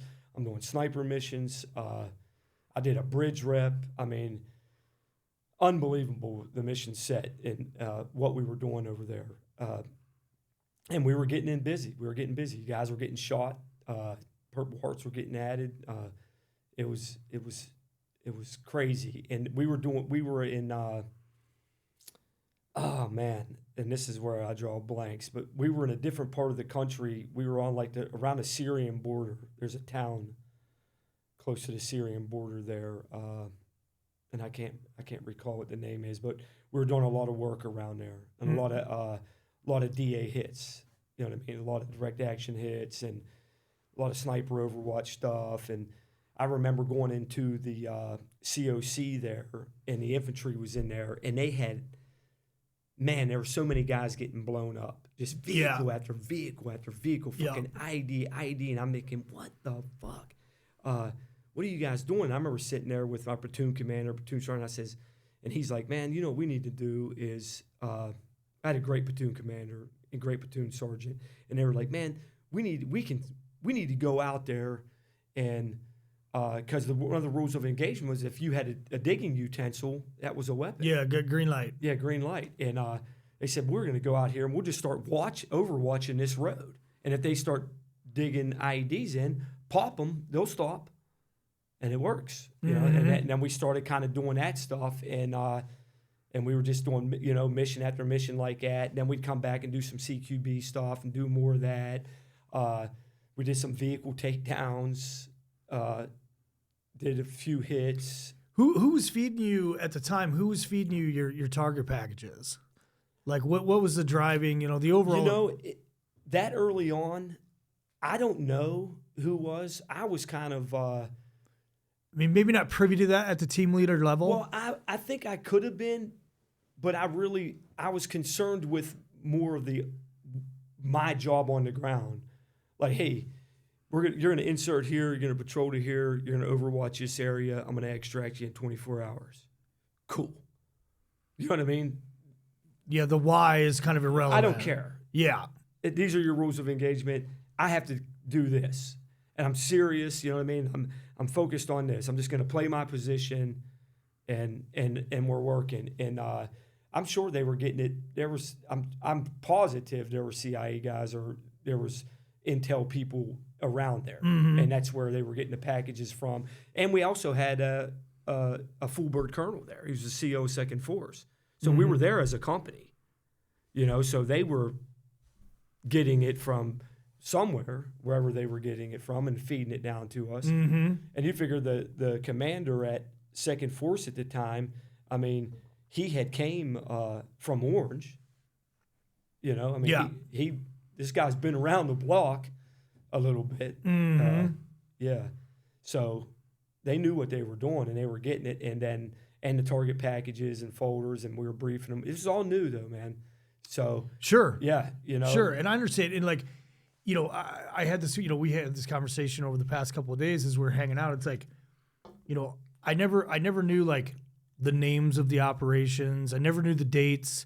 Half of the towns I don't remember. Me either. You know what I'm saying? Like, because I was a little bit the same way. Like, it's either important or it's not, you know, and those are kind of non-important details. You know what I mean? Like, what is the objective? It's not where you're at, it's what you're doing. Yeah, the task at hand. Yeah, you know that's what I'm right. saying? That's right. That's the meat and potatoes. Yeah, but you'd be on the fucking moon. Right? Yeah.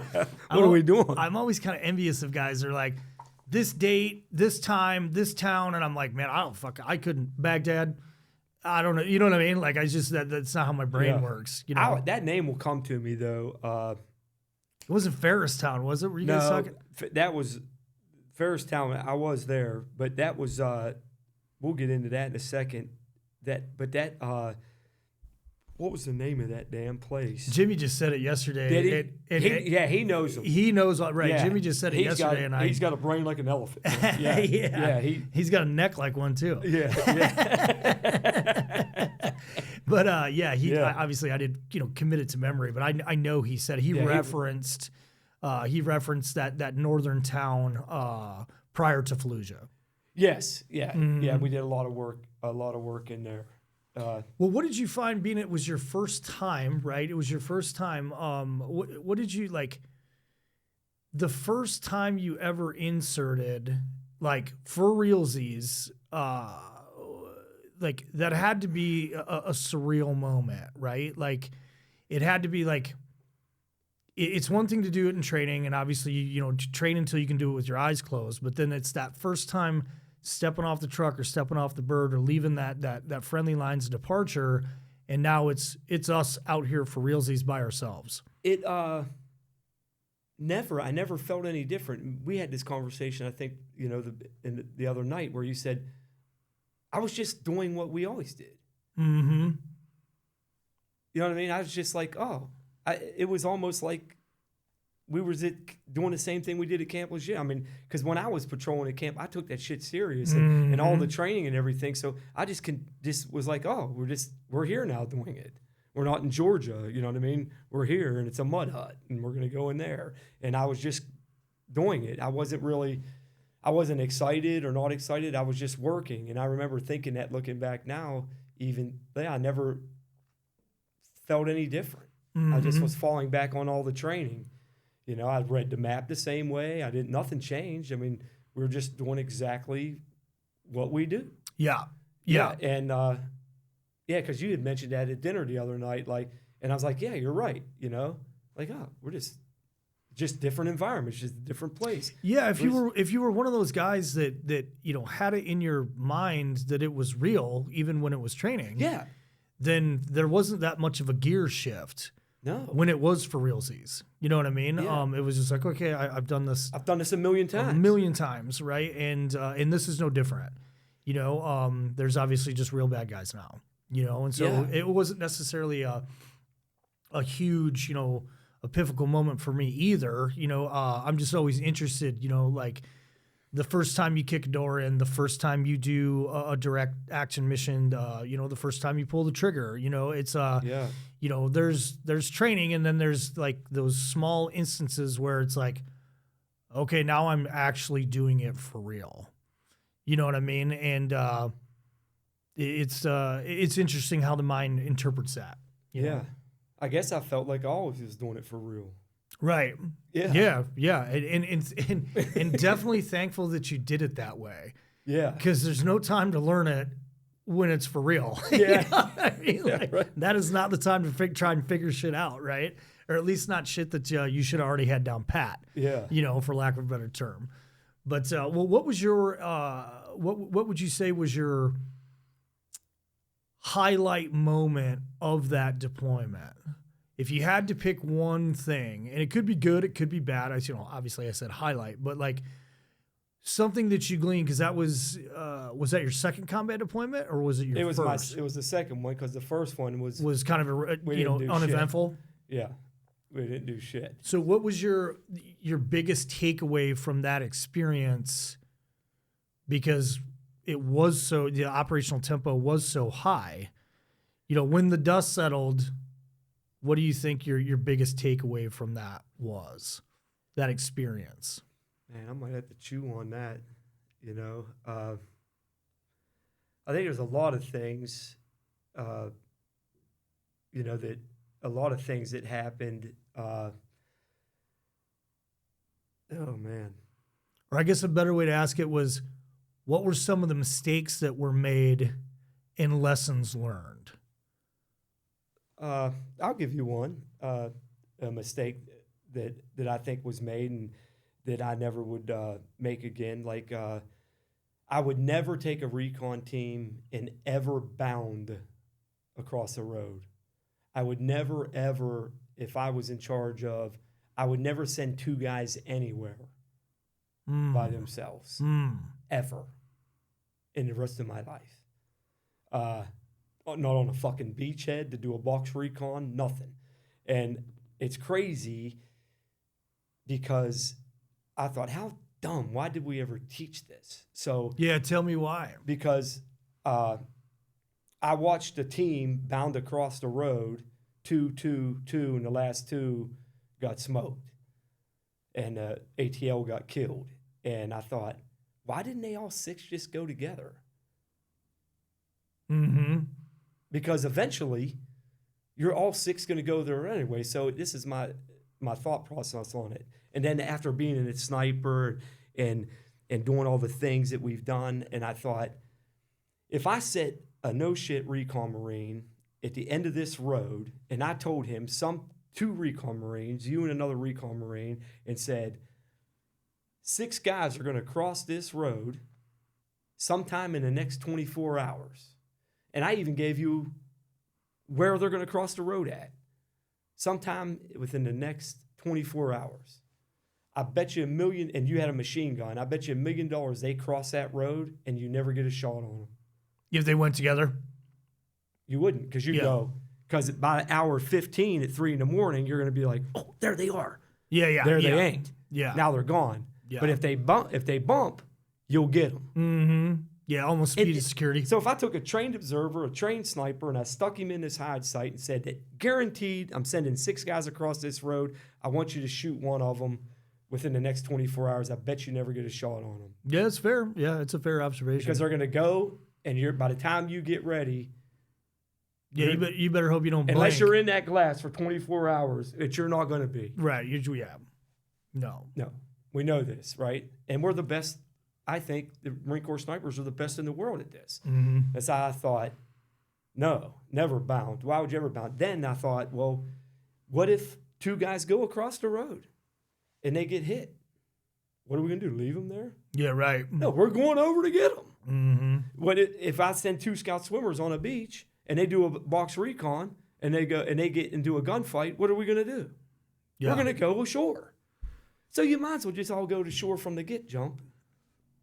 And if they're there, they're there. If they ain't, they ain't. Mm-hmm. Did you change SOPs? Fuck yeah, I did. When I was at SOTG and stuff, I told them guys that we're not doing that. Don't ever do that here. It don't work. Mm-hmm. It's dumb. It's a dumb tactic. You'll get killed doing that. Because if you're going to get into a fight, you want to have all your guns with you. Mm-hmm. So stay That's together. interesting. That's interesting. Well, that's obviously a good, purposeful lesson learned. But I learned that lesson, and I watched it. Mm-hmm. And I told myself, never from this day forth will I ever 2-man bump across shit or send 2 guys somewhere. Hey, go around there. No, just take it all. Yeah, yeah. Everyone go. What would you say was your most rewarding? What was the most rewarding aspect of the time over there? Rewarding? Yeah. Uh, A sense of accomplishment, fulfillment, proud that you accomplished X, Y, or Z. It could have been a pinnacle operation or one that stuck out, you know what I mean? That was I don't know. I don't know if anything was rewarding. You know what I'm saying? I don't know. I got to real world experience, and I felt like I had a voice in the Marine Corps when I got back. Mm-hmm. And I felt like I was I felt like I was, when I went into other units and I left and the war was over, because you figure I did another 10 years.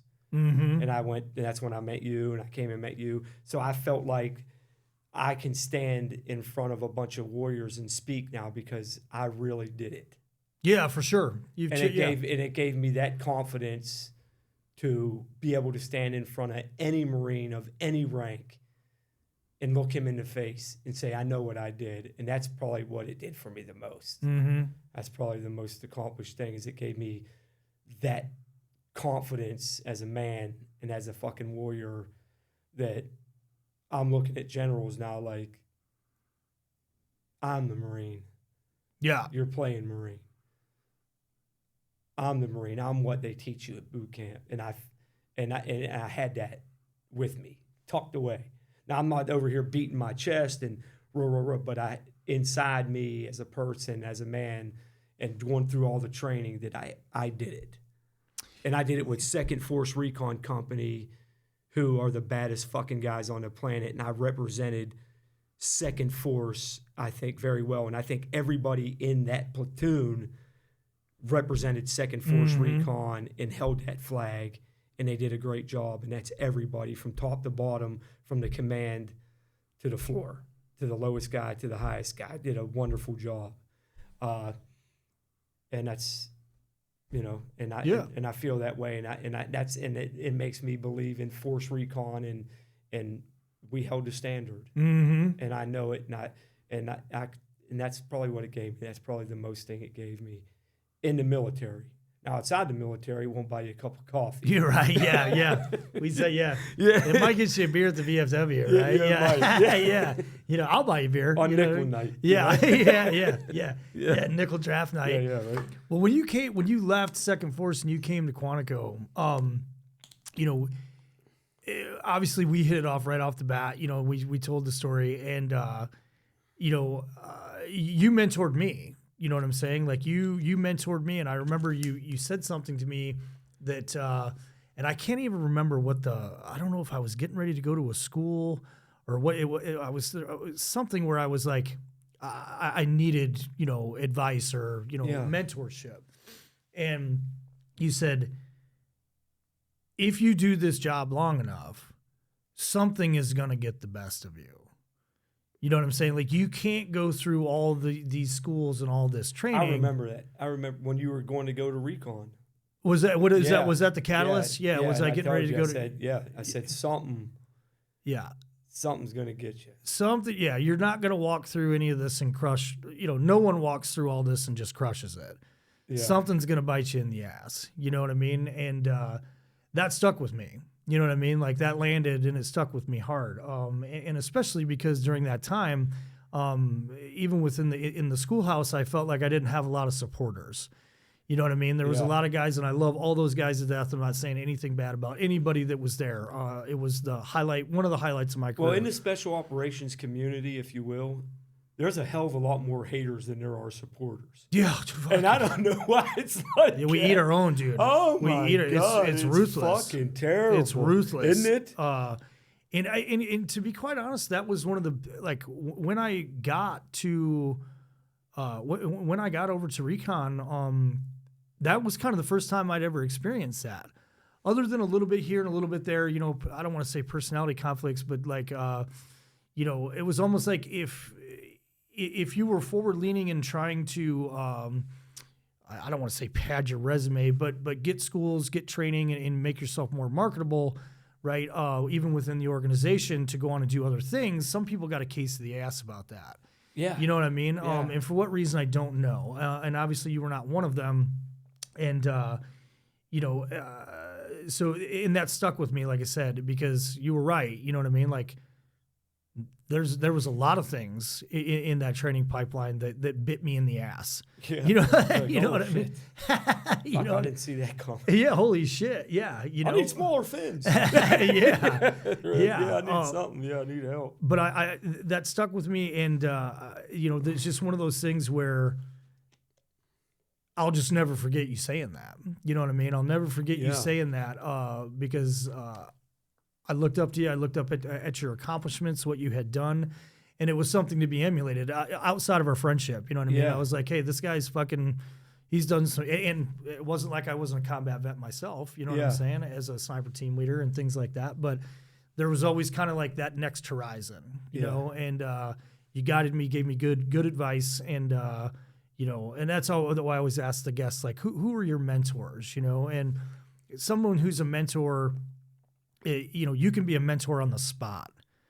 It doesn't have to be all day and night, continuous, you know what I'm saying? Like, you know, but there's certain points in time where you seek advice and you get good advice from people that you look up to. Little pieces here and there, that resonate with you. And they stick with you, right? And so I always ask the guests that, because I think the people that, you know, yourself, you know, J.D. Baker, Jeff Schinner, you know, the OICs, you know, Captain Bradley, Jake Hood, you know, everybody at some point in time, you know, what was a mentor and gave, you know, Mark Boland, you know, the British Royal Marine, like massive, like surrounded by consummate professionals, you know what I'm saying? And I really think those people deserve credit. Like, I wouldn't be as good or as accomplished or, you know what I mean? Like, there's no doubt about it, because, and like, just going back a little bit, like you said, you know, what did that do to me? It actually gave me the confidence too, to look at other people, because I was one of those guys too coming up in recon where I had a little bit of hate in me. I'm competing like, oh, fuck him, he ain't that good, he ain't did shit. But when I actually did it, and like I had reached a pinnacle at Force Recon, like I'm a combat vet, I've done 40 real world CQB missions, I've done every mission in our arsenal, and I've pulled the trigger with the long gun. I pulled the trigger with the M4. I've called in this. I've laid stuff. I've done it all for real. And it gave me that's probably what it did, is it gave me the confidence to be able to cheer other people on. And then I really started becoming a leader, because I wanted to bring people up beyond me, you know, and a great leader brings everyone else up around them, not just 100%. themselves. And that started really learning that. And if you think about this, at one time, I mean, you're one of my best friends in the world. There's no doubt. And you were a sergeant and I was a gunny, and you were my best friend.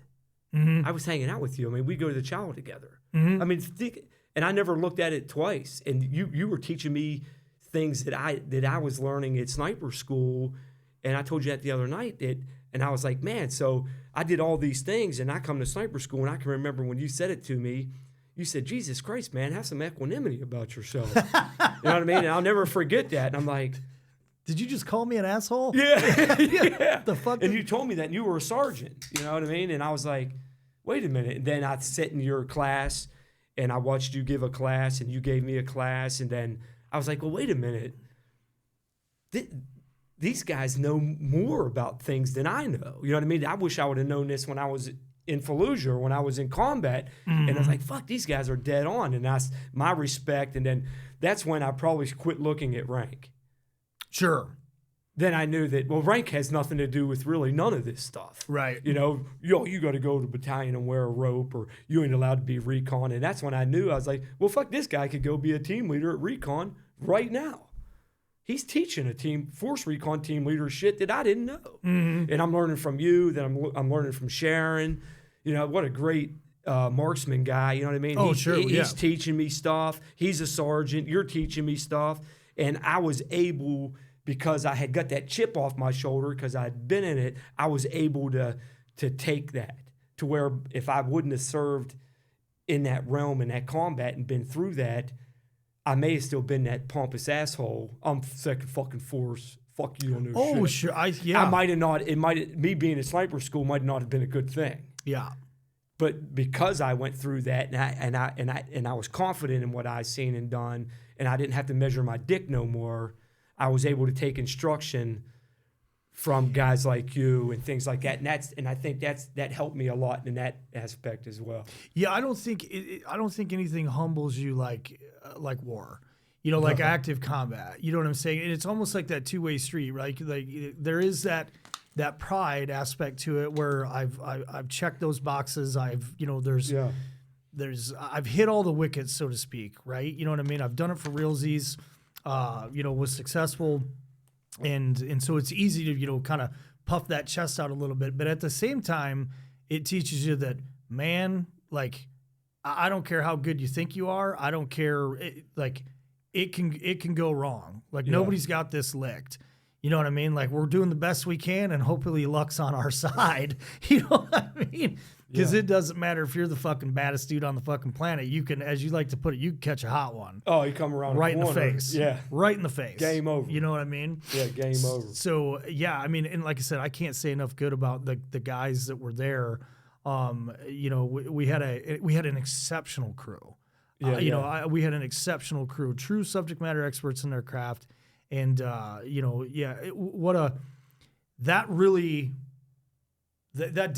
time period at being with you and being with the rest of those guys, I think, I'm confident that kind of catapulted me. Like, I would not be where I'm at today if not for that time at that schoolhouse. Oh, no, you know what I'm saying? Yeah, me either. No doubt.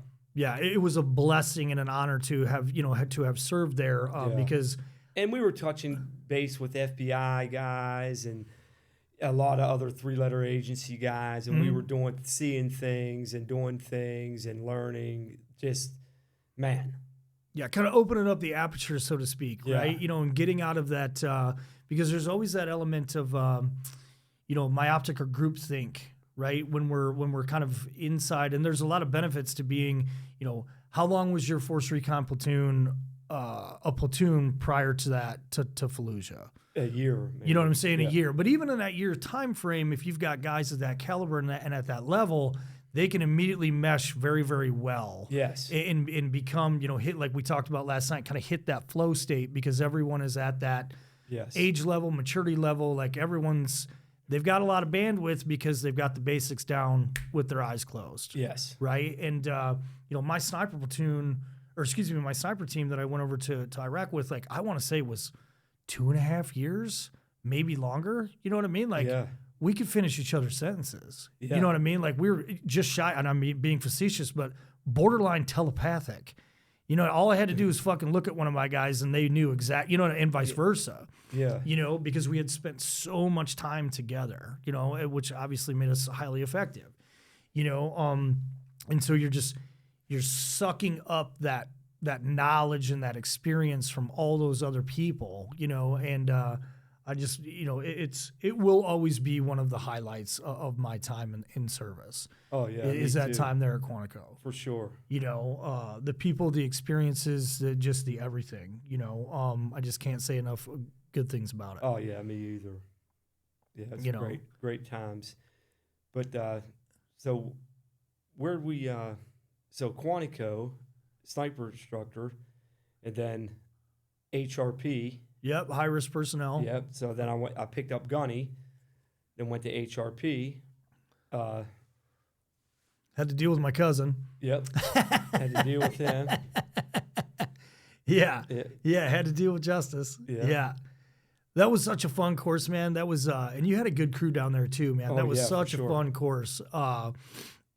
It's a shame that I don't think it's still a thing, is it?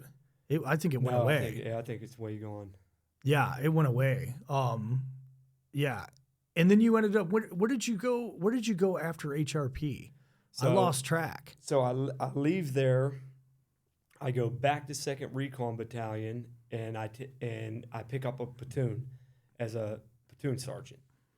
Do an entire workup with the platoon, train these guys. Great platoon. Got to go back and just once I left sniper school. Now I'm even a better sniper, I had my little break after the force, and I said, I want to go back to Recon Battalion because that's where I started at, and I want to show these guys, and I want to do a MEU. I want to do what I did in the beginning. I don't care about going to the war. I already did the war. I don't want to just take young guys to war. I want to train young guys, and then maybe that they'll get there eventually, and so I did. So I had snipers. I taught them everything I knew that platoon. I mean, man, we were training in the bush all the time, Monday to Thursday, jumping, diving, all of it, having a ball, lock on with the MEU, get into a little bit of trouble. I didn't get relieved, but I got dismissed of my duties. Me too. Yeah.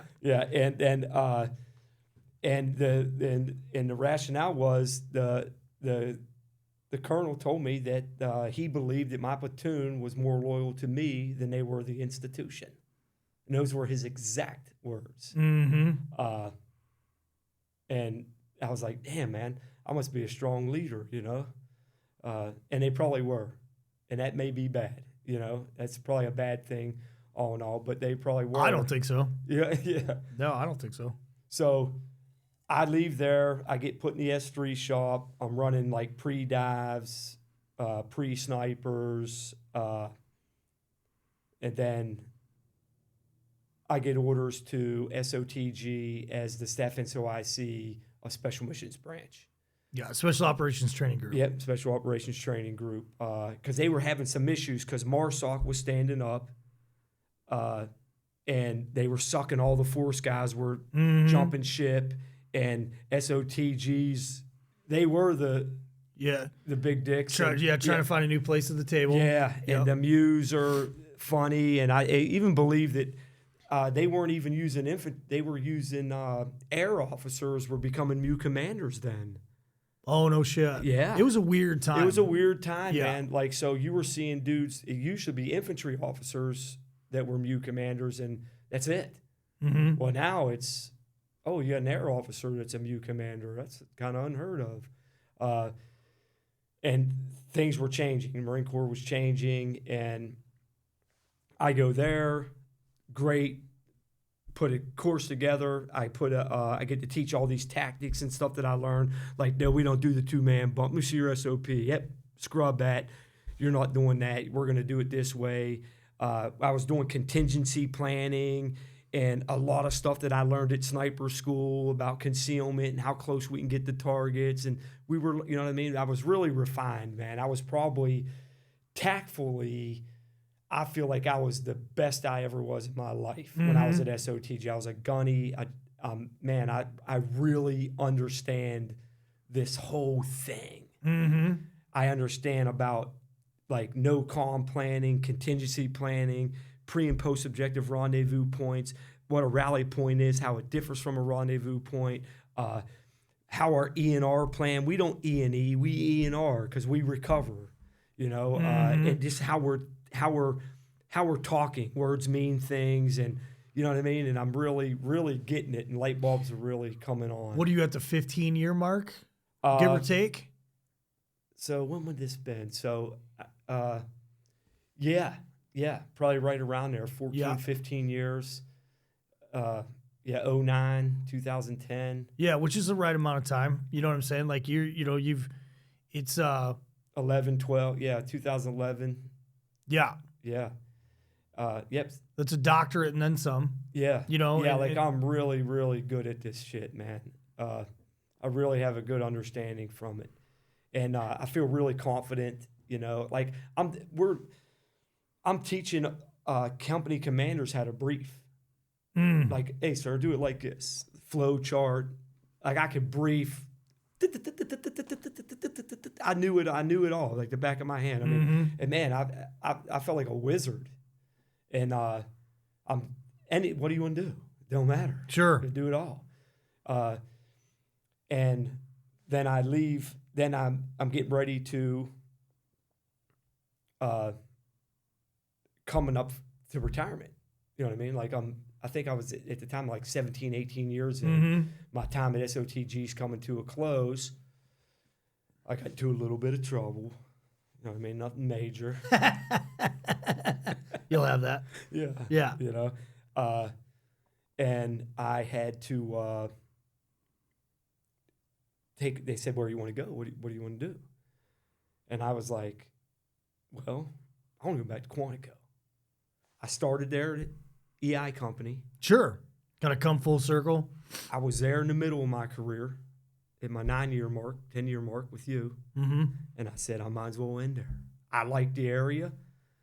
I just like it. I said, I'd like to go back to Weapons Training Battalion. Send me back there to HRP or one of these places because I have a lot of fun there. Yeah. You know, and there's a lot of, and I'm getting ready to retire and I can rub elbows with a lot of people. Sure. You know, so, and the monitor, I knew the monitor. We're friends by now, right? Like, shit, we're peers. I'm a terminal gunny, you know, because I got, and once I realized I was a terminal gunny, I just, you know, I'm not trying to please anyone.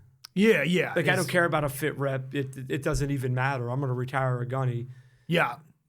You could give me the worst fit rep you want. Now, I've gotten some bad ones because of that attitude. Sure. Well, they want someone to, you know, to kind of dance to their tune. And I'm like, well, I'm not. Yeah, you know, yeah. That left the building a long time ago, you know. I'm not even submitting a package. Yeah. To get promoted. I'm just trying to get the fuck out of here. Yeah, it's almost a dangerous, you know, I'm not going to say they shouldn't do it, obviously, but it's, you know, I felt like that as an E6. You know, and as a staff sergeant, I was like, unless I accidentally kill somebody or get a DUI, nobody's going to do shit to me. That's right. You know what I mean? I'll be on time. Yeah, you know, and so yeah, you know, as a I got a haircut. Yeah, what else you want?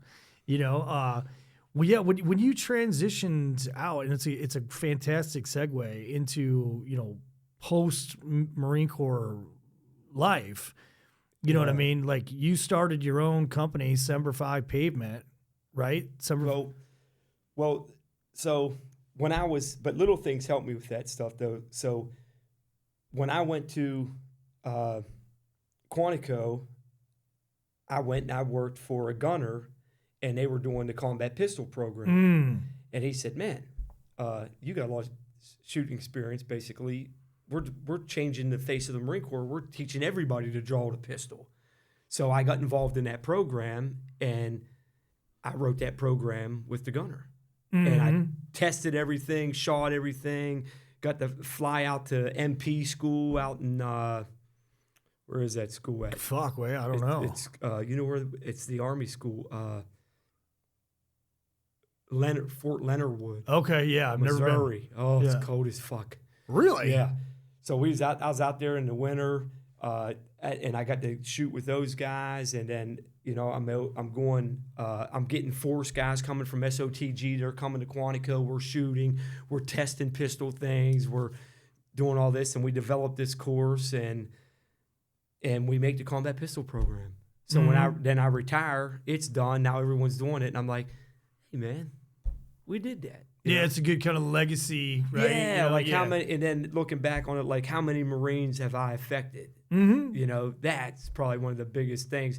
And before that, when I went to HRP, they made me go to that curriculum developers course, and I thought, I'll never use this shit, it's bullshit. Well, it comes full circle. It's invaluable. I'm in the pistol program, and he goes, oh, you're a curriculum developer. Yeah. Get the fuck out of here. Yeah, it's like you speak Mandarin. Yeah. You know what I mean? Like, it's like you know a language nobody else knows. Like, it's invaluable. So now I'm developing, and I'm doing it, and I'm developing it and creating this, and it was a great thing, man. And I met the gunner that I worked with, probably one of the best Marines I've ever worked with, ever in my fucking life. Mm-hmm. And I love the guy to death. And, and I learned a bunch from him, and then it set me up, and then I retired. And back home, Wheeling Island. I had nowhere to go. I went back to my mom's. Wheeling Island, back to the hood. Here I am. Man, crazy. Yeah. Yeah. Been a minute. I'm back. I'm back, And I'm living at my mom's, So now I got, and through all this, the devil's in the details. So now I got 2 women that I'm no longer with and 3 kids. 3 kids, 2 baby moms. And I meet my wife currently now, and she's significantly younger than me. And I meet her, and I'm 100%, right? So I get my retirement, making good money. I don't really need to work. I'm partying, having fun, smoking weed freely, doing everything I want to do. Yeah, I remember you called me during like one of our, every 6 months or every couple month checkups. You're like, I'll pull over on the side of the road right now and I'll live here for a week if I want to. I don't give a fuck. Yeah. Yeah, it don't matter. Yeah, it don't matter. Yeah. And then I met her, and her stepdad was a Vietnam vet, Marine, and he loved the Marine Corps.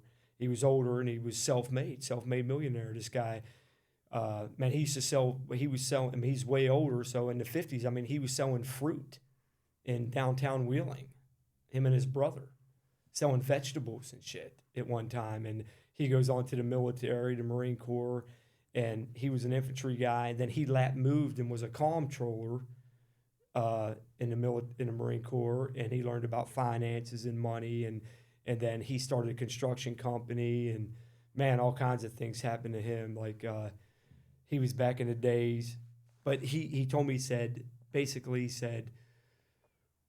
what are you gonna do?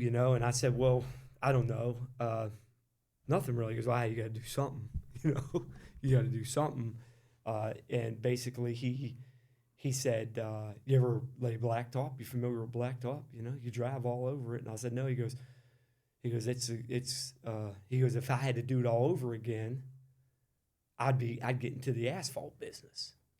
I wouldn't be in building houses. I'd get into the asphalt business. He goes, a friend of mine owes me a favor. He owns a paving company. I'll get you a job. $12 an hour under the table. I go and I start working with these guys. They had some good guys on there, but I remember looking at the whole operation, and the light bulbs just started blinking. And I thought, this is time, space, and logistics. And they are struggling with this. Met TSL. Yeah, mission planning. Yeah. Mission planning. Just everyone's a frago. It's step SOPs, machines, get the guys, right? And you got to pay them better than this. If you want professionals, you got to pay them like professionals. Right, yeah. They're paying you $12 an hour. Well, of course they don't give a shit. You get $12 an hour worth of work. Performance on par with the pay. Yep. And then I told my brother, I said, hey, man, I think we can do this. And I think that we can make money just doing repairs, because no one does pothole repair. Saw cut it, make it square, fill it up, put some rubber around it, melt the rubber around it, fixed. I think we can do this. So we started doing it.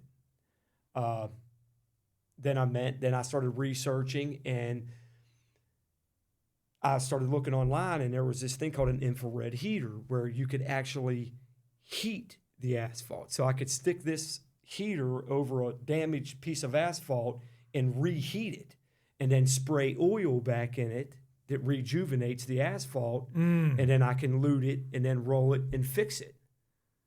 And you can use a little bit of new asphalt with a hot box, put like a ton of asphalt and keep it hot in the truck to mix it, to kind of recycle it and fix it. And it's a lot quicker and faster. So I called the guy. His name was Cliff, and he owns a company called KM International, retired Air Force guy, self-made. This guy's phenomenal. He told me, come up here to Michigan, and I'll show you this. So we and Robbie go to Michigan. He shows me this, shows me the heater, shows me how to work it, everything, take it back. And he told me, and we talked about the military and his service and my service and that. And he told me, he looked at me and he said, if you ain't making $5,000 a day, you're not working hard enough in this industry. And I laughed my ass off from Michigan back to Wheeling Island, thinking $5,000 a day. I'll never see $5,000. Get the fuck out of here. What are you doing to make $5,000 a day? You know, if I made $500 in a day, that would have been a feat, you know? And 8-9 years later, here I am. Yeah. And this company went from fixing asphalt to 2 pavers, 2 trucks, a building, doing commercial parking lots, I've done $900,000 contracts. I've done municipal work in cities, milling roads up. Just the sky's the limit. And this company, I've just been moving along, man, using the same. And it helped change my life because I took all this stuff that I did in the military and all these things and how I started to learn how to pave was I actually just developed the curriculum and taught myself. Because I'm a curriculum developer, so I can look at all this raw material and I can task organize it and make a class out of it. And then I started teaching other people to do it.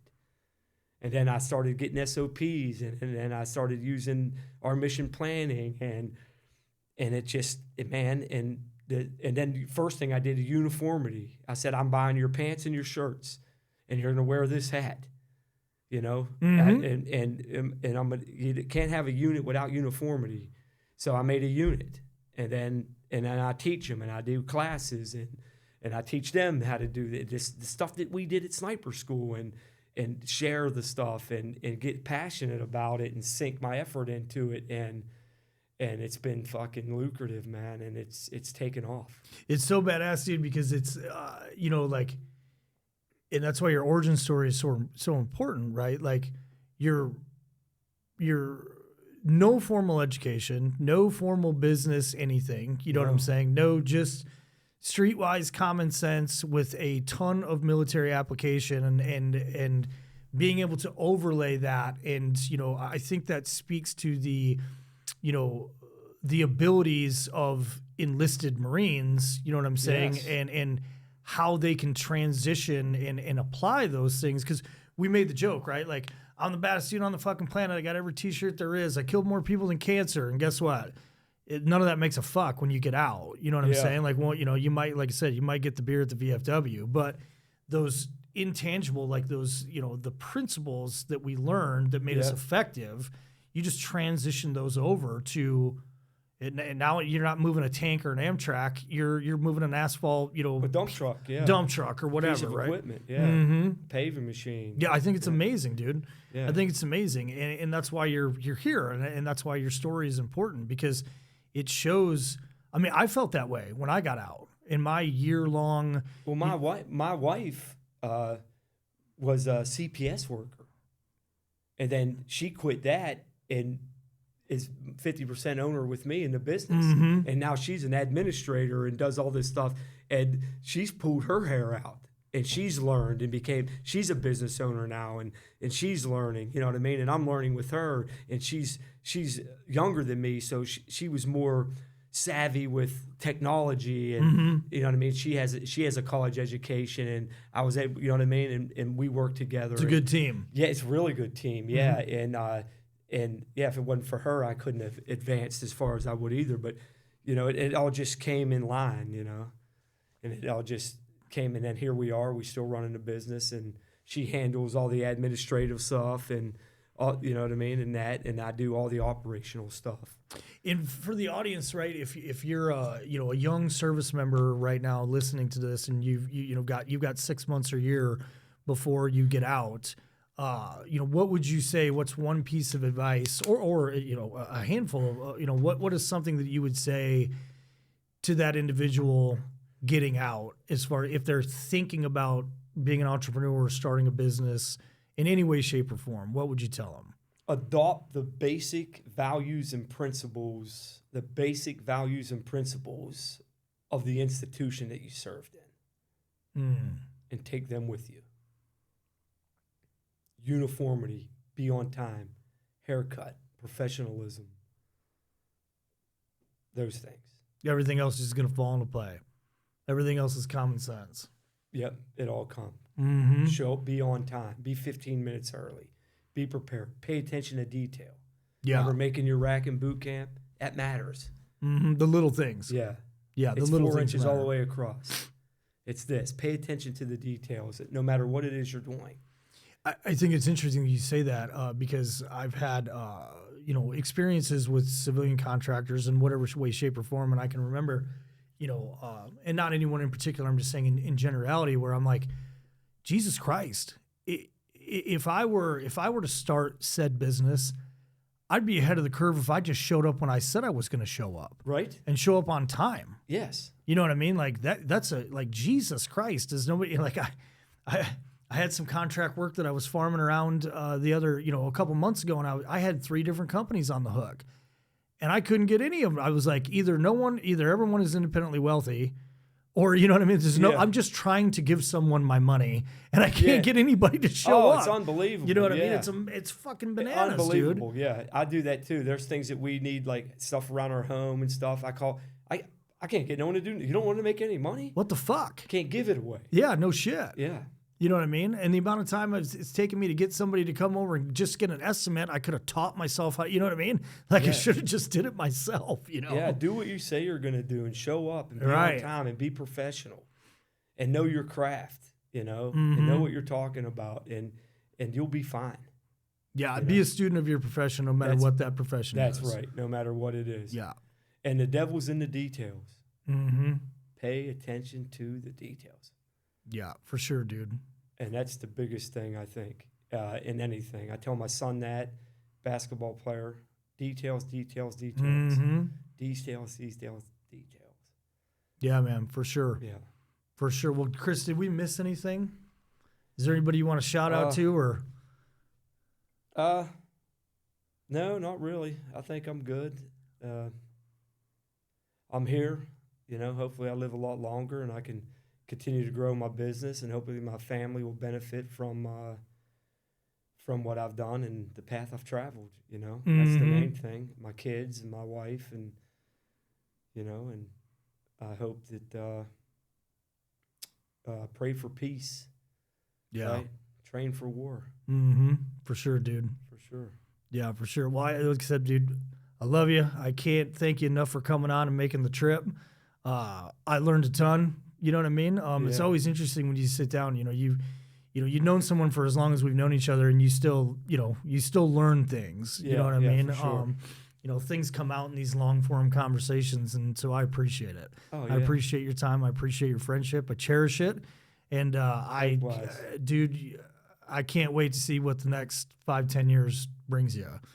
You know what I mean? Because maybe we'll join paths. Yeah. I hope so, dude. Yeah, I hope so. I hope so. Well, let's go get a beer. Let's go get something to eat, huh? Let's do it. All right, brother. Deuces. All right, thanks everybody. Stay mobile.